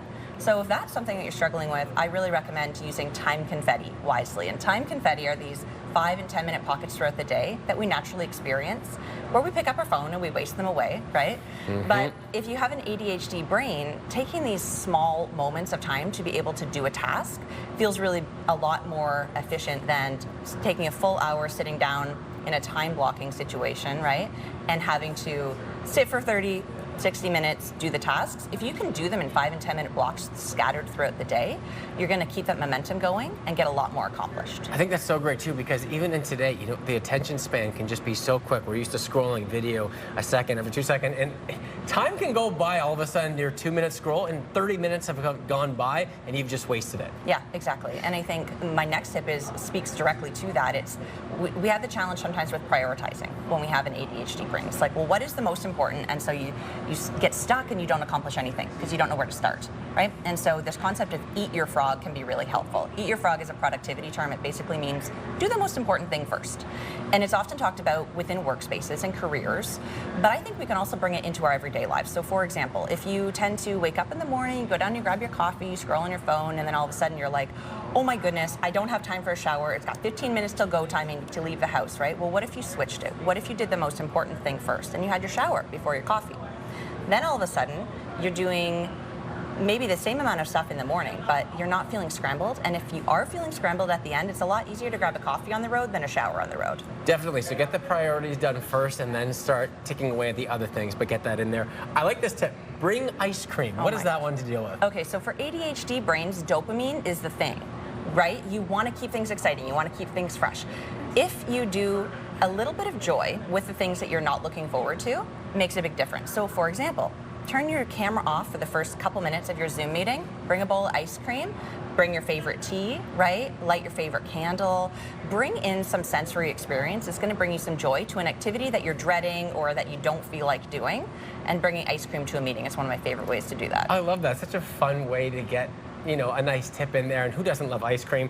I want to finish it off by music playlist, because even at times when I've got myself like at school, high school, here at work, music seems to have this ability to help you focus for some. Others area maybe distracts you, but I would love your take on that. Yeah, so time blindness is what we're really getting at when we talk about using playlists, using alarms, things like that. Because we don't necessarily perceive time when we have ADHD in the neurotypical way. It could be 5 minutes, it could be an hour, we don't really know. And so when we time ourselves with a timer, it can feel really abrupt, it can feel very structured. And that's not fun. ADHD brains need fun. So what we're going to do is if we know it takes us 10 minutes to do our shower, we're going to create a little playlist with 3 songs, let's say. And instead of a harsh timer going off at the end to keep you on track, when the music finishes, you're done and you move on to your next task. I love that, Jill. We really appreciate your time this morning. ADHD Awareness Month, giving us some tips for everyone helping at home. Thank you. Thanks for the opportunity. Melissa, over to you. Well, your morning just got a whole lot richer because we are giving away $20K, and guess what? It's time for your daily code word. Just imagine what you can do with an extra 20 grand, a dream vacation, home renovations, paying off some of those bills. Well, the possibilities are absolutely endless. So today's code word is reward. Head over to our contest page, ctvottawa.ca, or you can also scan that QR code you see on your screen along with the code word today, reward, for your chance to win Ottawa's Your Morning 20K giveaway. And make sure to watch us tomorrow for a brand new code word. This is the last week, so good luck.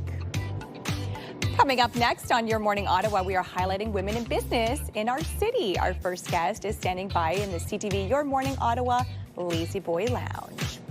Here's a live look to our Centennial Glass sky cam this morning. A bit of a break from the rain, but we are expecting more rain into the afternoon. We could see upwards of 10 millimeters by the end of the day.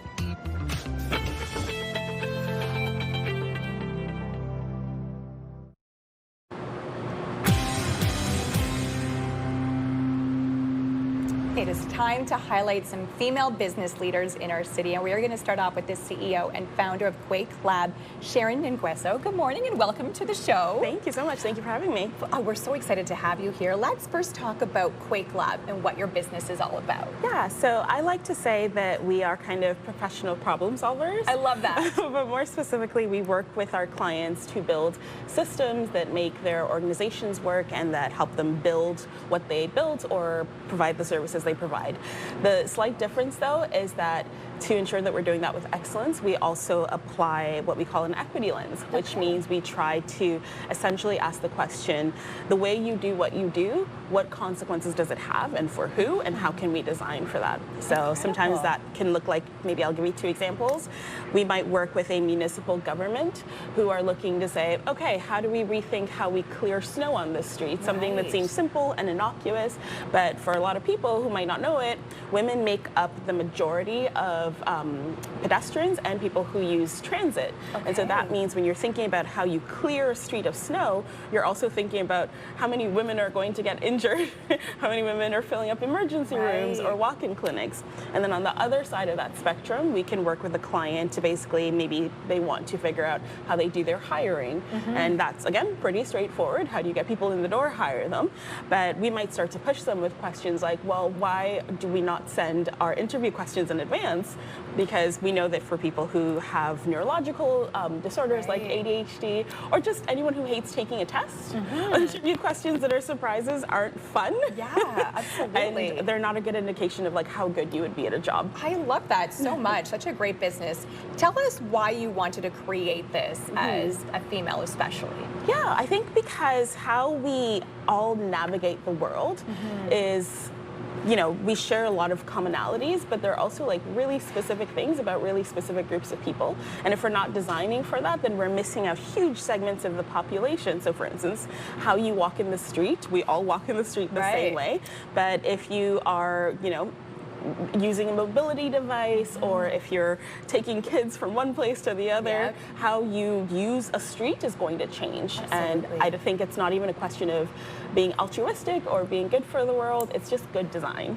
And so that makes it really important for us to do this work. And just really quickly before we go, advice for other women looking to start their own business.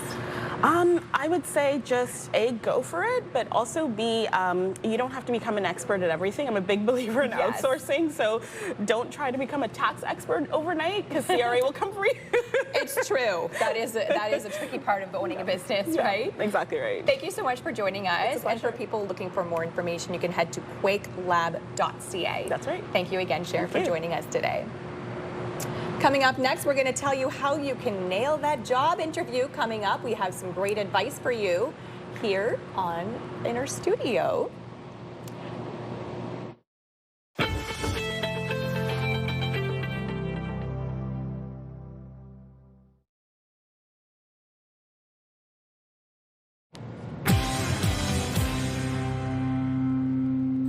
Well, it's not a secret that the job market isn't easy right now. So once you've scored a job interview, you want to make sure you get it, right? We're here to walk us through what you should do to make sure you stand out at the interview process is Michelle Schaefer. She is a career coach and author. Good morning to you. Good morning, Melissa. Great to see you. Yes, you too. Of course, we're all talking jobs right now because it is a tough market out there. So you have some great advice to kind of help us stand out in an interview. Absolutely. So really what job candidates want to be able to do is make sure that they are showing alignment between the job and their skills and experience. I love that. So their resume will get them the interview because it shows that they're likely to do the job. The interview is the time to show that they actually can do the job.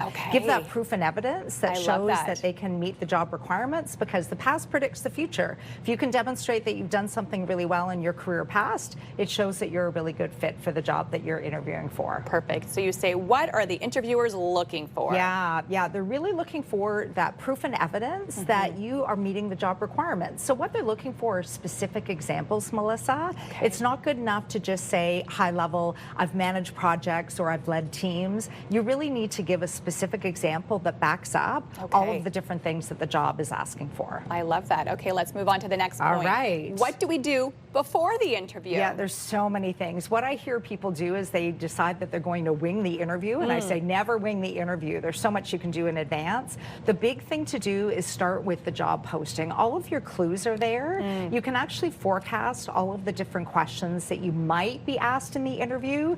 Questions like, tell me about yourself, obviously, and why would you want to work for us? But then also a series of knowledge questions, behavior questions, those specific examples to bring forward. And hypothetical and situational questions. ChatGPT and AI can actually help you generate that list. And then what you want to do is line up your specific examples of times where you've actually demonstrated those requirements using what I call the STAR format: situation, task, action, result. Make sure you also do your research on the company so that you can ask that question, why do you want to work for us? I love that. Some great advice. Lots to do. Okay, let's move on. Okay. What do you do the day of the actual interview? The day of, so many people are nervous and they're anxious.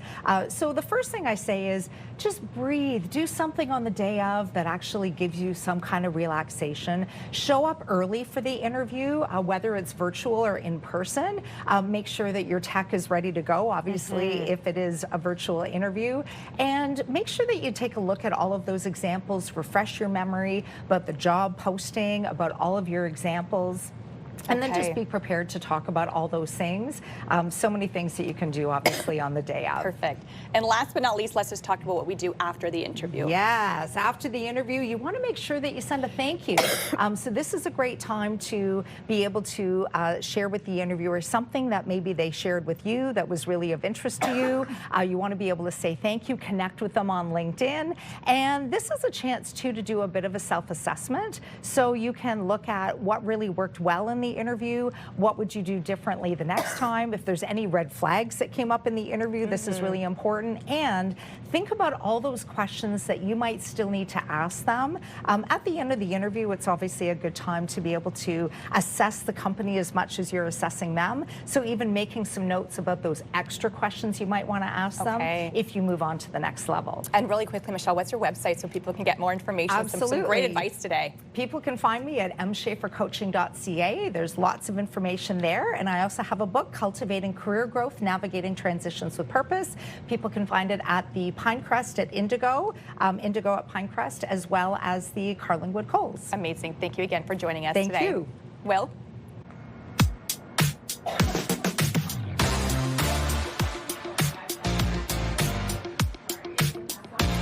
right, here are your milestone celebrations for today. It is Monday, October 20th. Happy birthday to Bo. Love Mama and Daddy, who say they love you and are so proud of you. Uh-oh, teen alert. Happy 13th birthday to Salome. We love you, Nana, Opa, Mommy, Chris, Aaron, and the whole family, who say they wish you all the best today and always. Happy birthday from all of us here from CTV Your Morning Ottawa. If you have a milestone, we want you to celebrate it with us. Send us your birthday announcements for kids who are turning 13 and under, or 100 or more, or some wedding anniversaries for those celebrating 50 years or more. Maybe some advice in there as well.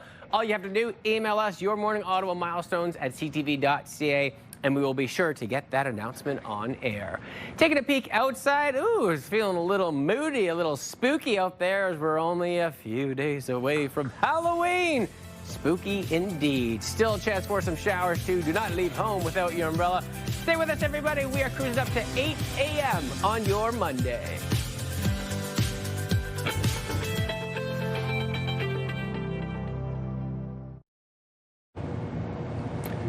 It's Monday, October 20th.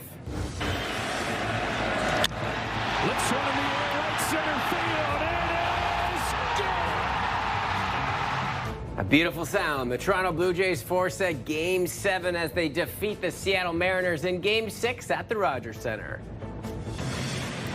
For me, the strike is not good. So please, STO, please, tomorrow. I need a bus to find my job. I think this will just add on to everyone's travel time and stress getting through. It's going to be an ugly commute for Gatineau transit users this morning as STO suspends service with workers on strike. And celebrating the music of one of the most iconic franchises in film history, James Bond. We'll tell you more about the special event coming up. Your Morning Ottawa continues right now.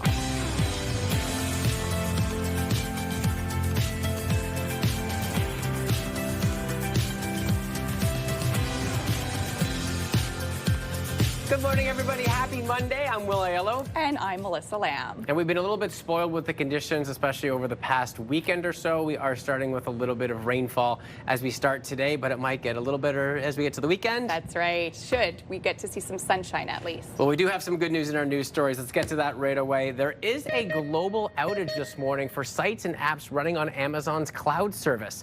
Down Detector says more than 500 companies are facing issues. Some of the apps and sites affected include Amazon, Snapchat, Roblox, Zoom, and many others. AWS, Amazon's cloud services unit, is powering millions of websites and platforms around the world. Amazon says it has identified the potential root cause and is now reporting signs of recovery. In developing news, a motorcyclist is dead following a single vehicle crash along the Rideau Canal. Emergency crews responded to the crash in the area of Colonelby Drive and Daly Avenue at approximately 8:40 p.m. on Sunday. Auto paramedics say a man in his 20s was pronounced dead in hospital. We'll bring you the latest as it comes into our newsroom. And in sports, all the Jays need is one more win tonight to reach the World Series for the first time in more than 30 years. Looks one in the air, right center field. It is gone. The Jays offense came alive in front of a sold-out Rogers Centre crowd Sunday evening, punctuated by a two-run homer from Addison Barger and a solo shot from Vladimir Guerrero Jr. The Jays will host the Mariners for Game 7 of the ALCS tonight. This is the second time in franchise history that Toronto has played in Game 7, the last time being 1985. It will be a rough morning for transit users in Gatineau. STO bus services are suspended as some workers are set to strike.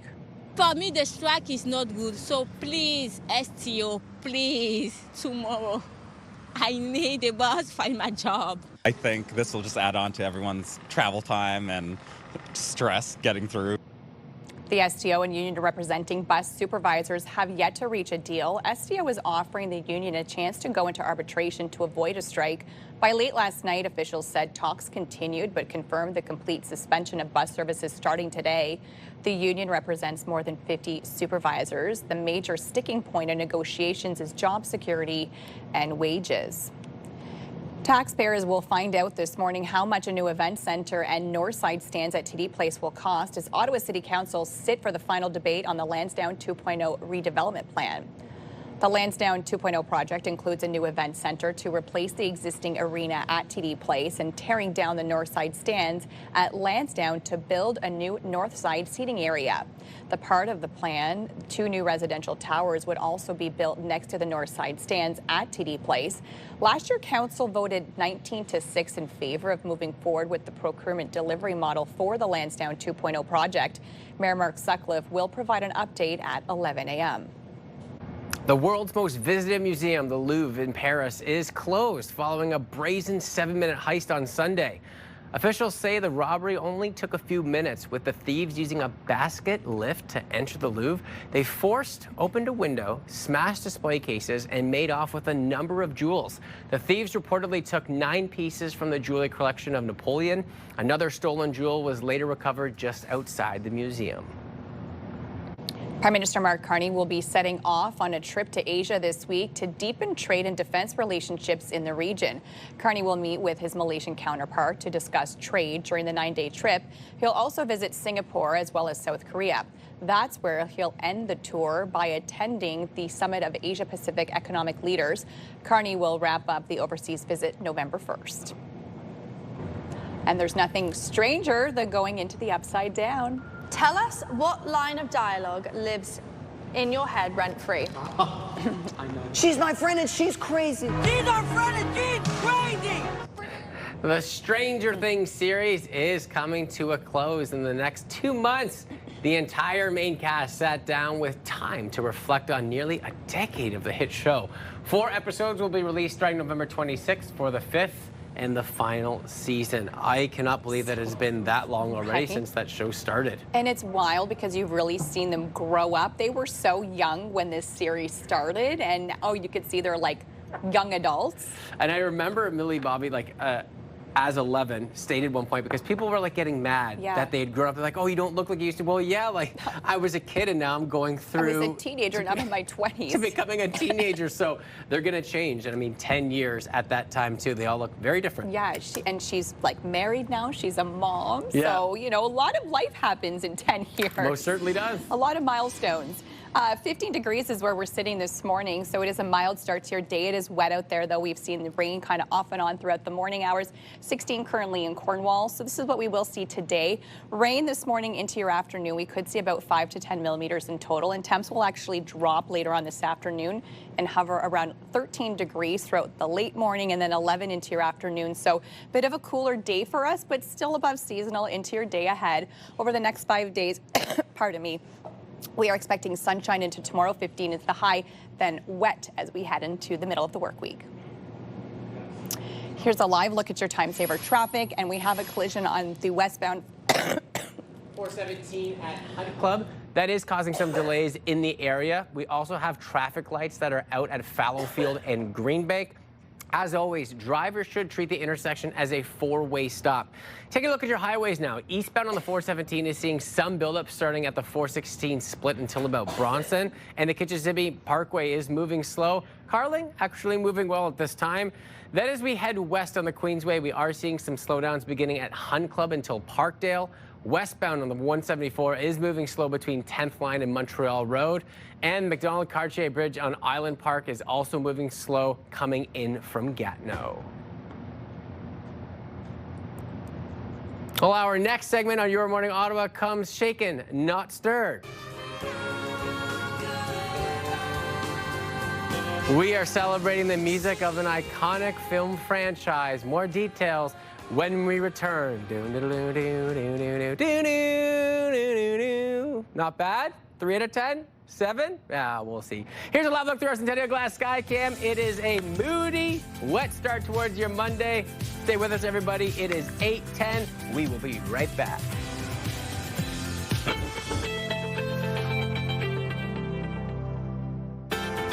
Your morning just got a little brighter.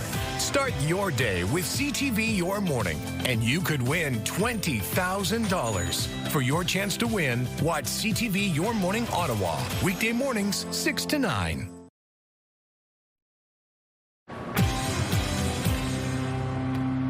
Well, welcome back, everybody. It is the ultimate tribute to one of film's most iconic series, James Bond. Ed Lister from the Espionage Orchestra is here with us this morning. Good morning to you. Hey, how you doing, Will? So right before the break, it got in my mind. I started thinking about the song, and then I immediately just want to start turning and going to the cameras. This is so great. How did you guys come up with, you know, admiring the James Bond film and then turning it to the orchestral piece? Well, it was a total fluke. Like, I got a call from a guy who was looking for a band for his wedding, and then he said, the catch is I want all of the songs to be James Bond theme songs. So at the time, I was like, man, that's just way too much work. So I shot him a price to try and scare him away. And then the money was in my bank account like a minute later. So I started like for 3 or 4 months writing out all of the James Bond theme songs and realizing how epic they all are. And it took me way back to like the Pierce Brosnan days. We did the wedding, it was the best wedding ever. And then I realized after that we had a show, so I started bringing it to the NAC. And you know, 6 years later, we've done about 40 shows with the group. So yeah. That's so amazing. What was that moment like when you're like, okay, like I'm just gonna shoot off this number because like there's no way it'll happen. And it's like, yep, done. Here you go. Were you like, uh-oh, I gotta get going on this? Yeah. It was immediately to the basement. My wife was like absolutely sick of hearing James Bond music after like 3 months. But yeah, I mean, the music is so amazing. It's so unique as well. Like there's not really anything else. You just know when there's a Bond theme, right? As soon as the film starts, you're like, okay, the music has to fit the vibe, and it's amazing music. Yeah, and, you know, when you're coming up with that plan, you know, James Bond, it's so iconic when you think about it, but there's so much out there. Mm-hmm. Why did James Bond speak to you specifically? Well, you know, after doing that wedding, it just reignited, like, I mean, I grew up watching the James Bond stuff, you know. My parents were, like, Roger Moore, Sean Connery fans, so I remember, I don't know, it's just, I think everyone knows it too, right? Like, I defy anyone to say I don't know who James Bond is or I don't know one of the people who played James Bond. So I think it's just something that's come up through the generations, and yeah, I don't know, it's epic. And how big is this performance going to be? Because there's obviously going to be a lot of band members that go into the orchestral piece. What are we looking at from a viewer standpoint? So every year I bring it to the NAC, and I started with the 4th stage, which is a smaller venue, and now we're up to the Babs Asper. So every year I try and add more musicians. So this year is the biggest one yet. We have 22 musicians. We have a lighting crew, our own sound crew, so there's 25, 26 people involved this year. So you're going to have a 6-piece string section, a 12-piece horn section, 4-piece rhythm section, and 2 singers, and then myself. I mean, how cool is that? Yeah. If you were to have one of the actual James Bond actors come in and do one performance or just give a look or anything, who would you choose from the series? Man, it just personally it's got to be Pierce Brosnan. You can't go wrong with Pierce, right? No, man, no. He's the one that we grew up on. Last minute details again if people are coming to check out the show. So it's this Saturday at the NAC Babs Asper Theatre. Showtime is 7:30 p.m. You could check out tickets through their website, or they're also on the espionageorchestra.com as well. Amazing, legendary, and I love the story of how it started. And I appreciate your time this morning. Thanks, man. Appreciate it. Melissa, over to you. Well, your morning just got a whole lot richer because we're giving away $20K, and guess what? It's time for your daily code word. Just imagine what you could do with an extra 20 grand, a dream vacation, home renovations, or paying off some of your bills. The possibilities are endless. So today's code word is reward. Head over to the contest page, ctvottawa.ca, or scan that QR code you see on your screen. Enter the code word REWARD along with your information for your chance to win this CTV Your Morning Ottawa's $20,000 giveaway. And of course, make sure you watch us tomorrow as we will have a brand new code word. And this is the last week for this contest, so good luck.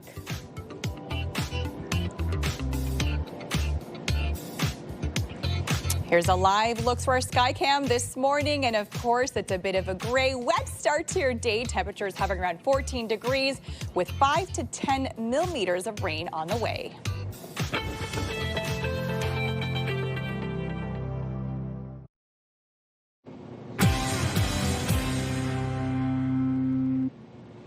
Acting Good is back for season 4 on CTV.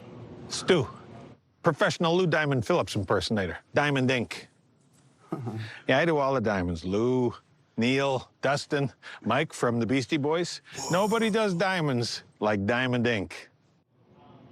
The hit series is back with the 2-episode special tonight at 10 p.m. on the CTV Comedy Channel and on CTV.ca. The show is loosely based on creator Paul Rabliauskas' own experiences moving back to an Indigenous community in northern Manitoba after leaving the big city. Season 4 follows the main character, Paul, as he navigates first-time fatherhood. And the creator and star of Acting Good, Paul Rabliauskas, joins us now. Good morning to you. Okay, so how are you feeling on the premiere of your show for today? Man, season 4, I am overexcited. And you just seen the clip of Brett Butt. It just reminded me of how awesome it was to work with a comedy legend and somebody that I watched on television also growing up. But it's been a long journey. 4 years. I've been doing press for 4 years, so it's nice to be back here talking about the show. I think we had a very wonderful time shooting season 4. There's a lot of new guest stars we have this year, and of course we have a new baby, which is the biggest thing this year. So we're super excited over here. Okay, and the show is filmed on location in Winnipeg and Broken Head, Ojibwa Nation. Why was it important for you to shoot in these locations as opposed to in a soundstage or somewhere else? Because I'm from Poplar River. It's a very unique looking place. It's a lot of trees. It's a lot of muskeg. So Broken Head, we're very lucky because in Winnipeg, Broken Head is about 40 minutes outside of Winnipeg, and it looks exactly like Poplar River First Nation, where I'm from. And then being able to shoot in Winnipeg, where we have a lot of Indigenous talent situated and based in, it just made perfect sense for us to do it there. I love that. Okay, tell us more about the show's title and where this concept comes from. Oh, good. Well, I come from a very isolated community, and we're a very humble community, meaning we're sort of old school. Like a lot of people still have VHS players, I kid you not. So the whole idea of coming to the res and sort of like buying a new jacket or showing up with your new girlfriend, it's acting good. And anytime you come to the res and sort of act good, you're going to get humbled either way. Either it's by your auntie or your mom or by the res dogs getting chased around. So it's don't come to the res acting good is sort of the point of the show, because you're going to get your up and comings, I guess, as they call it. And you talked about it a little bit earlier. There's a number of guest stars on this season. So who can we expect to see on the show? Of course, right off the top, we saw Brett Butt, who's, like I said, I'm a stand-up comedian myself. So I remember when his name got pitched around, and we were like, I wonder if we could get Brett on the show. And when he agreed to it, it was absolutely unbelievable. I actually had an out-of-body experience watching him on set, where it's like, I created the show about this res, and now my hero is here doing it. So that was really cool. And of course, returning this year, we've got the amazing Michael Greyeyes, who also directs. We've got the amazing Ashley Collingbull. We got comedians Chad Anderson on the show this year as well. Vance Bazo, we got William Beaulieu. So we've got tons and tons of amazing Indigenous star power too as well. And we got a new baby who's also, I mentioned all those names, but the baby really is the purest form of a TV star that I've ever seen. So I can't, he's so cute. He's really a scene stealer. I got jealous a couple times. I'm like, okay, baby, take it easy. You're not on the poster. And of course, because this season, actually, your character becomes a parent. So talk about what we can expect in terms of Paul navigating parenthood. Well, if you're familiar with the show, you know that the Paul character is a baby himself. He's just a giant man baby. So it's interesting to see a giant man baby try to navigate the world of being a father. And I think he does a pretty good job by the end of the season. So you're going to have to tune in to find out how all that unfolds, of course. I love that. Well, thanks so much, Paul, for joining us today. And go Blue Jays. Go Blue Jays. Thank you for having me. You're so welcome. Well, an industry leader from the Canadian Institute of Steel Construction says a plan is needed to confront the impacts of the U.S. trade actions on Canadian steel and aluminum. Let's bring in Bill Carroll for more on this story. Good morning to you, Bill. Good morning. You know, I'm sure you're as tired of hearing me talk about tariffs as I am talking about tariffs myself, but this is really important. Look, the Ontario legislature resumes sitting this week, and they have a lot to deal with here. The federal government has not done a very effective job of finding a deal with Donald Trump, so these tariffs are staying in place. And so far, we've been a bit insulated. A lot of companies are saying they've been taking the hit here. They don't want to lay off staff. They were hoping there would be a deal that would take away at least some of these tariffs, but it never seems to come. The deal is always kind of just around the corner and doesn't get there. And we're the last of the G7. We're actually one of the last countries in the world to cut a trade deal with Donald Trump. So as time goes on, the steel industry is now saying, we can't keep this up much longer. We're going to have to let workers go. The very industry itself is on the line. The auto industry is making the same kinds of noises. So while our economy kind of hung in there better than expected, this is a slow burn. And a lot of people are getting very concerned about it. I know I am. I'm worried about the state of the economy. We have a federal budget coming soon. Like I said, the legislature sitting, and we need government to step up here and find ways to protect the industry. And I don't know that just developing markets within Canada or around the world is going to happen fast enough to save these jobs. We're entering a really tough time right now. I hate to be negative about it, but with the steel industry standing up finally and saying we can't take much more of this, it's time we really paid attention to it. And it's time that Mark Carney got a deal with Donald Trump. Yeah, a lot of concerns surrounding these tariffs and this specifically with steel and aluminum. Bill, appreciate your time this morning. Have a great show. You guys have a great day. And remember, you can listen to The Morning Rush with Bill Carroll on News Talk 580 CFRA weekdays. That is from 6 till 10 in the morning. And coming up, a new donut shop has opened up in Gatineau. We'll tell you more about Homer's. That's coming up in your kitchen. Here's a live look through our sky cam this morning. A gray start to your morning and wet as well. Warm, though. Temperatures hover around 15 degrees with rain into the afternoon.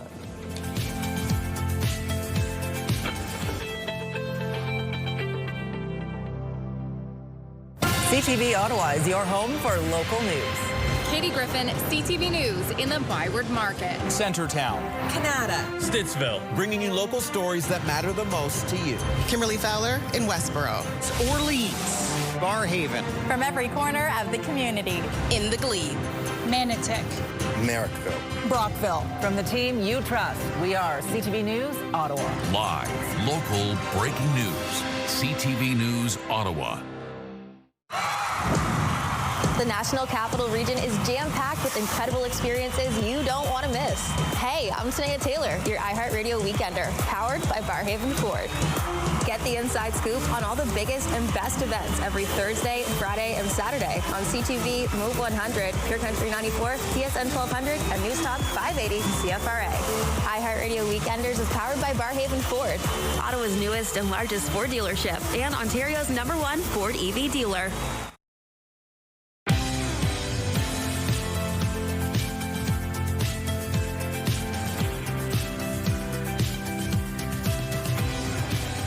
Good morning. Happy Monday. Hope your work week is off to a great start, even though it's a little bit wet outside. I'm Melissa Lamb. I'm Will Aiello. Rosie is off this week. She is on assignment, but we're not telling you where. Maybe throughout the week we'll give little hints. Oh, yeah. It's somewhere fabulous. I will say that. That's all we're giving to you for now. But we're going to start with some breaking news that got into our newsroom this morning. There is a global outage for sites and apps running on Amazon's cloud service. Down Detector says more than 500 companies are facing issues. Some of the apps and sites affected include Amazon, Snapchat, Roblox, Zoom, and many others. AWS, Amazon's cloud services unit, is powering millions of websites and platforms around the world. Amazon says it has identified the potential root cause and is now reporting signs of recovery. In developing news, a motorcyclist is dead following a single vehicle crash along the Rideau Canal. Emergency crews responded to the crash in the area of Colonel By Drive and Daly Avenue at approximately 8:40 p.m. on Sunday. Ottawa paramedics say that a man in his 20s was pronounced dead in hospital. We will bring you the latest as it comes into our newsroom. Into sports now. All the Jays need is one more win tonight to reach the World Series for the first time in more than 30 years. Let's run in the air, right center field. The Jays offense came alive in front of a sold-out Rogers Centre crowd Sunday evening, punctuated by a two-run homer from Addison Barger and a solo shot from Vladimir Guerrero Jr. The Jays will host the Mariners for Game 7 of the ALCS tonight. This is the second time in franchise history that Toronto has played in a Game 7, the last time being 1985. It will be a rough morning for transit users in Gatineau. STO bus services are suspended as some workers are set to strike. For me, the strike is not good. So please, STO, please, tomorrow, I need a bus to find my job. I think this will just add on to everyone's travel time and stress getting through. The STO and union representing bus supervisors has yet to reach a deal. STO is offering the union a chance to go into arbitration to avoid a strike. Late last night, officials said talks continued but confirmed the complete suspension of bus services starting today. The union represents more than 50 supervisors. The major sticking point in negotiations is job security and wages.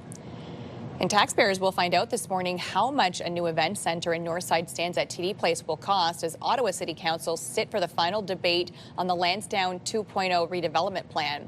The Lansdowne 2.0 project includes a new event centre to replace the existing arena at TD Place and tearing down the Northside Stands at Lansdowne to build a new Northside seating arena. The part of the plan is 2 new residential towers that would be built next to the new Northside Stands at TD Place. Last year, Council voted 19-6 in favor of moving forward with the procurement delivery model for the Lansdowne 2.0 project. Mayor Mark Sutcliffe will provide an update at 11 a.m. The Bank of Canada is set to release 2 big reports today. Its Business Outlook Survey and the latest consumer expectations numbers. This comes after the central bank cut its key interest rate by a quarter point last month, bringing it down to 2.5%. The bank said the economic outlook had weakened and the balance of risks had shifted enough to justify a cut. The Bank of Canada intends to publish a forecast of the economy at its upcoming interest rate decision that takes place October 29th. The world's most visited museum, the Louvre in Paris, is still closed following a brazen 7-minute heist on Sunday.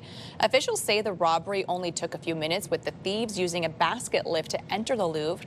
They forced open a window, smashed display cases, made off with a number of jewels.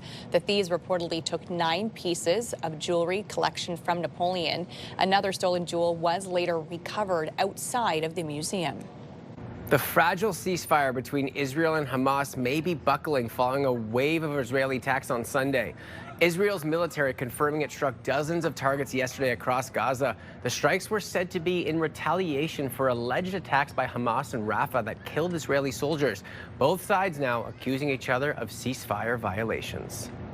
Prime Minister Mark Carney will be setting off on a trip to Asia this week to deepen trade and defense relationships in the region. Carney will meet with his Malaysian counterpart to discuss trade during the 9-day trip. He'll also visit Singapore as well as South Korea. That's where he'll end the tour by attending the Summit of Asia-Pacific Economic Leaders. Carney will wrap up the overseas visit on November 1st. New this morning for O-Train users, emergency Rogers repairs are affecting service this morning. Trains are running in both directions between Limebank and Greenboro, Walkley and Bayview.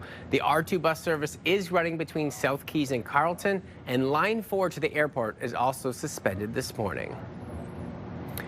Sotheby's is auctioning off guitars from some of the greatest guitar icons in history, including an iconic axe from Eddie Van Halen.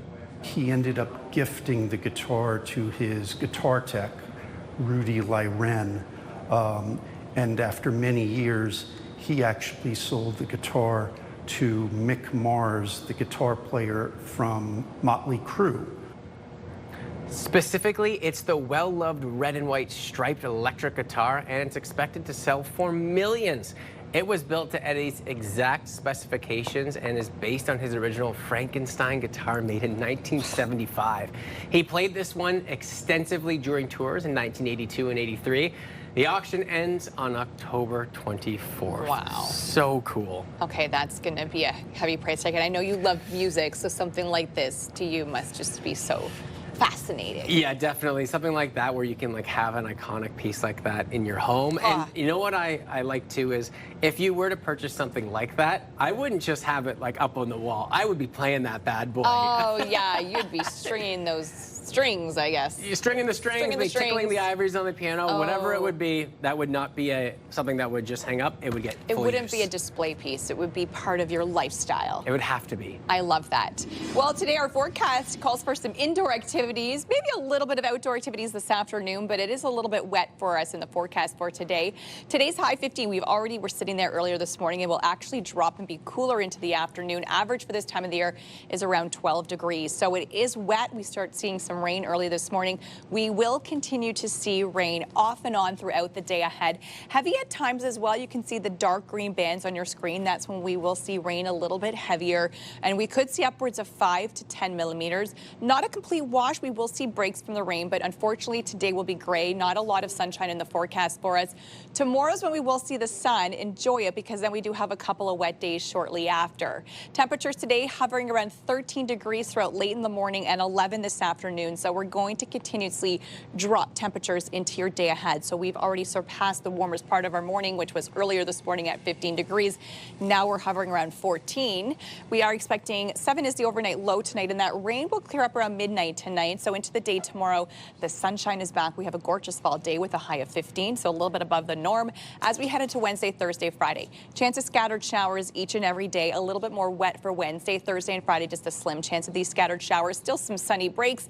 And then the weekend, average conditions for this time of the year, so very average temperatures, but at least it will be nice and sunny.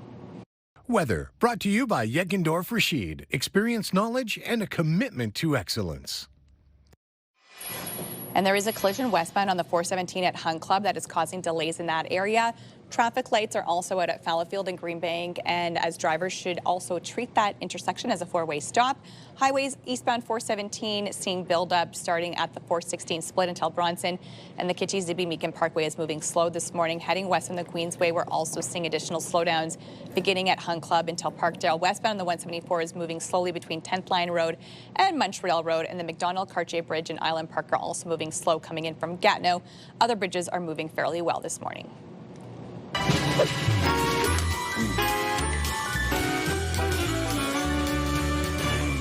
Oh, a tough assignment this morning. Our camera operator almost shaking the camera because they look so good. Homer's Donuts is with us this morning, a Montreal-based business that has come right close to us in Gatineau. Terry, the owner, joins us this morning. Good morning to you. Hi, good morning. How are you? I'm wonderful, and the whole staff is wonderful because you've brought in all these delicious donuts for us this morning. Thank you. They're so cool. They're unique. They're huge. 8 locations so far. Tell me a little bit about the journey. So we started about 19 months ago, and the first location took off like wildfire. Everybody, the news channels, the Instagram, all the TikTok, influencers, they all passed by, and it just created this storm, and I just couldn't keep up with the demand in the store. So we said, you know what, let's open a second store so we can support the first store. But it was just the same result again, and it wasn't helping the first store. It was actually getting it even busier. So then, we said we have something good in our hands. Let's franchise it. And so now we're at 8 stores and many more to come. We don't want to go too close to each other. So that's why we came already to Gatineau, and that's why we're already in Quebec City. So we spread them out. So every little city has a nice place to go on the weekends and enjoy a sweet treat and, with the family. Oh, I love it. And you have so many delicious flavors in here. Walk me through a couple and how you come up with the idea, because I feel like you're probably at home going, all right, what type of donut should we make now? They're probably just constantly thinking in your mind. So what are some of the donuts that we have here today? Can you describe some of the flavors? So we go to try to cater to a little bit everybody. So we have the kid donuts, which we try to make them like cartoon style, like the Elmo and the Cookie Monster. And then we have more for the adults, like the creme brulee and the lemon crumble and the cannoli. So we try to do chocolate, vanilla, maple, all the flavors. We try to cater to all the age groups. And we have our partner, Zineb and Musa, that does all our production and donut decoration. And we change 4 or 5 donuts every month. We keep the most popular ones, we subtract, and we see what's working. We've only been around 19 months too, so we're learning as we go. Oh. But so far, these are most of our popular ones. They have stuck around. We're launching a few more products every season. We have very big projects coming up as well for our donut line. But for now, we have 30 donuts in all locations, and yeah. I love that. And spooky season literally around the corner. And Terry, can you unveil some of this themes donuts that you have here with us today? Yeah, so today we started actually till Halloween, our Halloween donuts. So for people that have those little Halloween parties, we have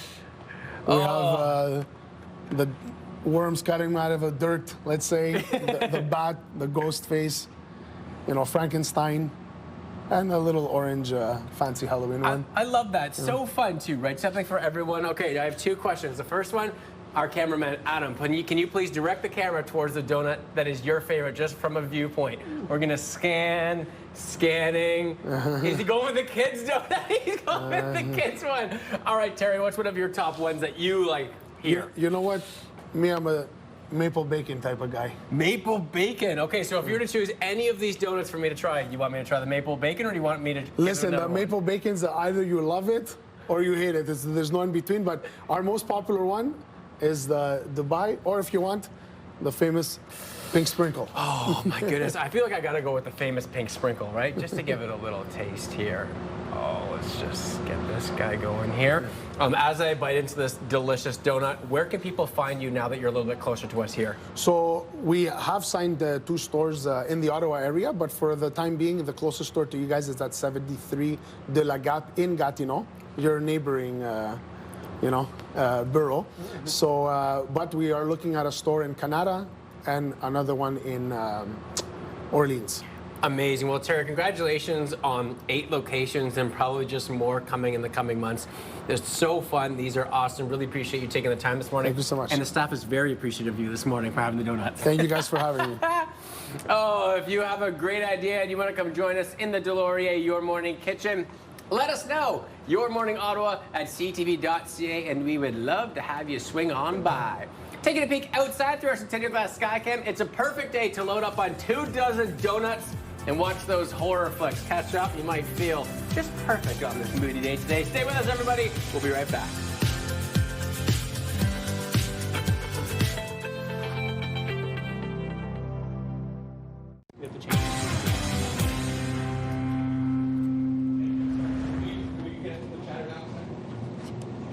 Here's a live look through our Centennial Glass Skycam this morning. Of course, it is a very gray start to your morning. We saw some scattered showers to kick off your day, and we will see about 5 to 10 millimeters of rain by the end of the day.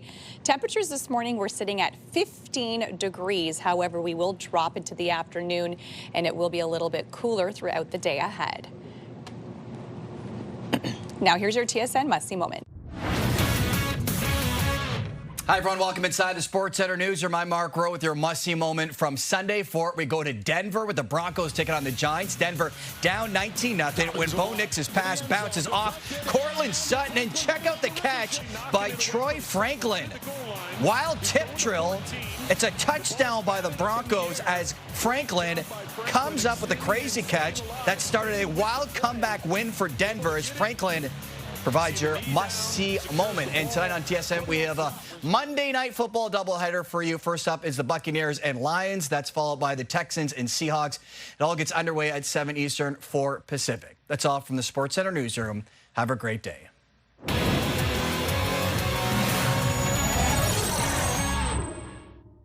A beloved used bookstore in Ottawa is turning the page on decades in the business. The book market on Merivale Road is set to close at the end of October after 40 years at that location.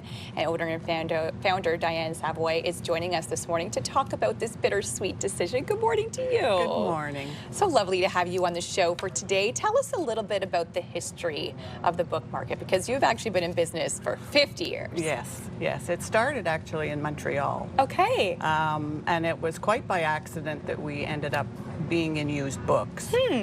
We had a location of new books originally, and someone came in. We had a store at the bottom of a residential area. Okay. And a gentleman came in. He had just arrived from London, England, and he came downstairs and he asked us if we ever bought used books. And I said, no, we hadn't. And he said, well, I'll tell you, I have a lot of science fiction that I've just moved here, and I am called back. I have to return to London, England, and I don't want to move the books back. It's very expensive. So I said, well, bring them in and let us take a look at them. And so we did buy them from him. Yeah. And we put a table out in front of the store, and they sold almost instantly. Okay. Way above the regular fiction did, and the new books. So that sort of started the ball rolling, and we thought, wow, there's something to this. Yeah. So we decided that we'd try buying more of them, and it ended up that 50 years later, here I am. Oh my goodness, I love that story so much. And you've been at the current location for 40 years. So what was that like to see, you know, it's probably evolved so much being in business for that long. Well, I've had 17 stores at one time. And I was one of your neighbors. I was down in the market. I had a great, on Dalhousie Street. We were there for 15 years. So that was 4 floors of used books. Wow. And it was very successful. We came in from Montreal. We opened 2 stores in Montreal. and they did very well. And they were on St. John's and Sources Road for many, many years. And then we decided that we needed to come into Ottawa. I'm an Ottawa girl, or around, I'm from the Valley. I was born and raised in Renfrew. So, and I did my nurse's training. So I have 2 careers. Wow. I nursed for a long time, and I did the bookstores, and the bookstores gradually took over. And I gave up my nursing. Well, I was kind of in it and out of it and in it and out of it for a while. So, but yeah, so that's, it led me to this. Yeah, so we had 17 stores. We had them in Kingston, Toronto, Cornwall, and of course Montreal here. And Kemptville. Okay, so the location of Merivale Road is closing, and you're offering your customers a pretty good deal starting on Wednesday. Yes. On Wednesday, it's fill a bag for $25. So they can come in with their bag, or we'll supply a bag, and they can fill it for $25. Incredible. I want to get the books back out into the public's hands.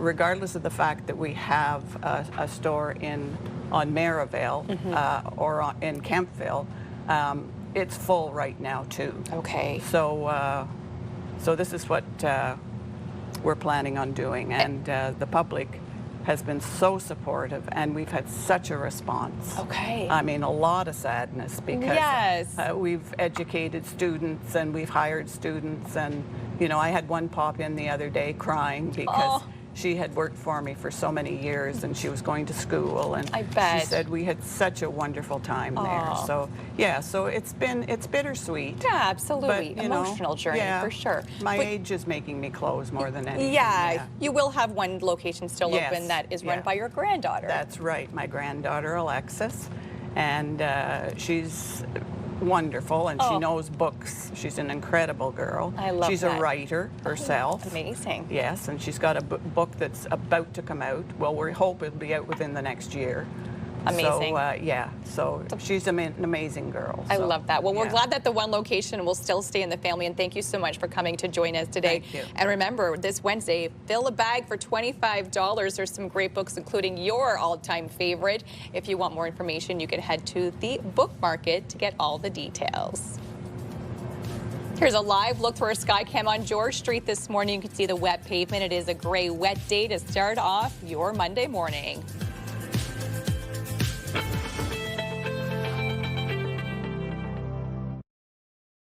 Tamarack Ottawa Race Weekend returns May 23rd and 24th, and it's never too early to join Canada's biggest running celebration.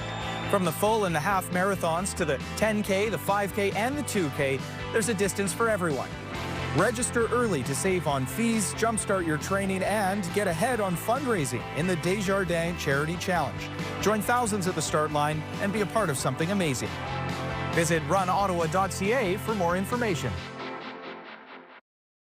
CTV and TSN 1200 want you to be the Myers Automotive Group Team of the Week. Your team could win $1,000 for new equipment, tournament fees, or an incredible team party. Shoot us a quick video uploaded at ctvottawa.ca. Whether it's hockey, ringette, choir, band, or any team in between. Each week, the winning team will join us live in studio at CTV Ottawa at 6 to claim their prize. Enter today for your chance to be Myers Automotive Group Team of the Week. Welcome back, everybody. Here's a look at what's on the show for tomorrow on your Tuesday, October 21st. We are celebrating Women in Business Week with a live local shopping spree. A soccer player from here in Ottawa is heading to Qatar representing Canada in the U17 World Cup.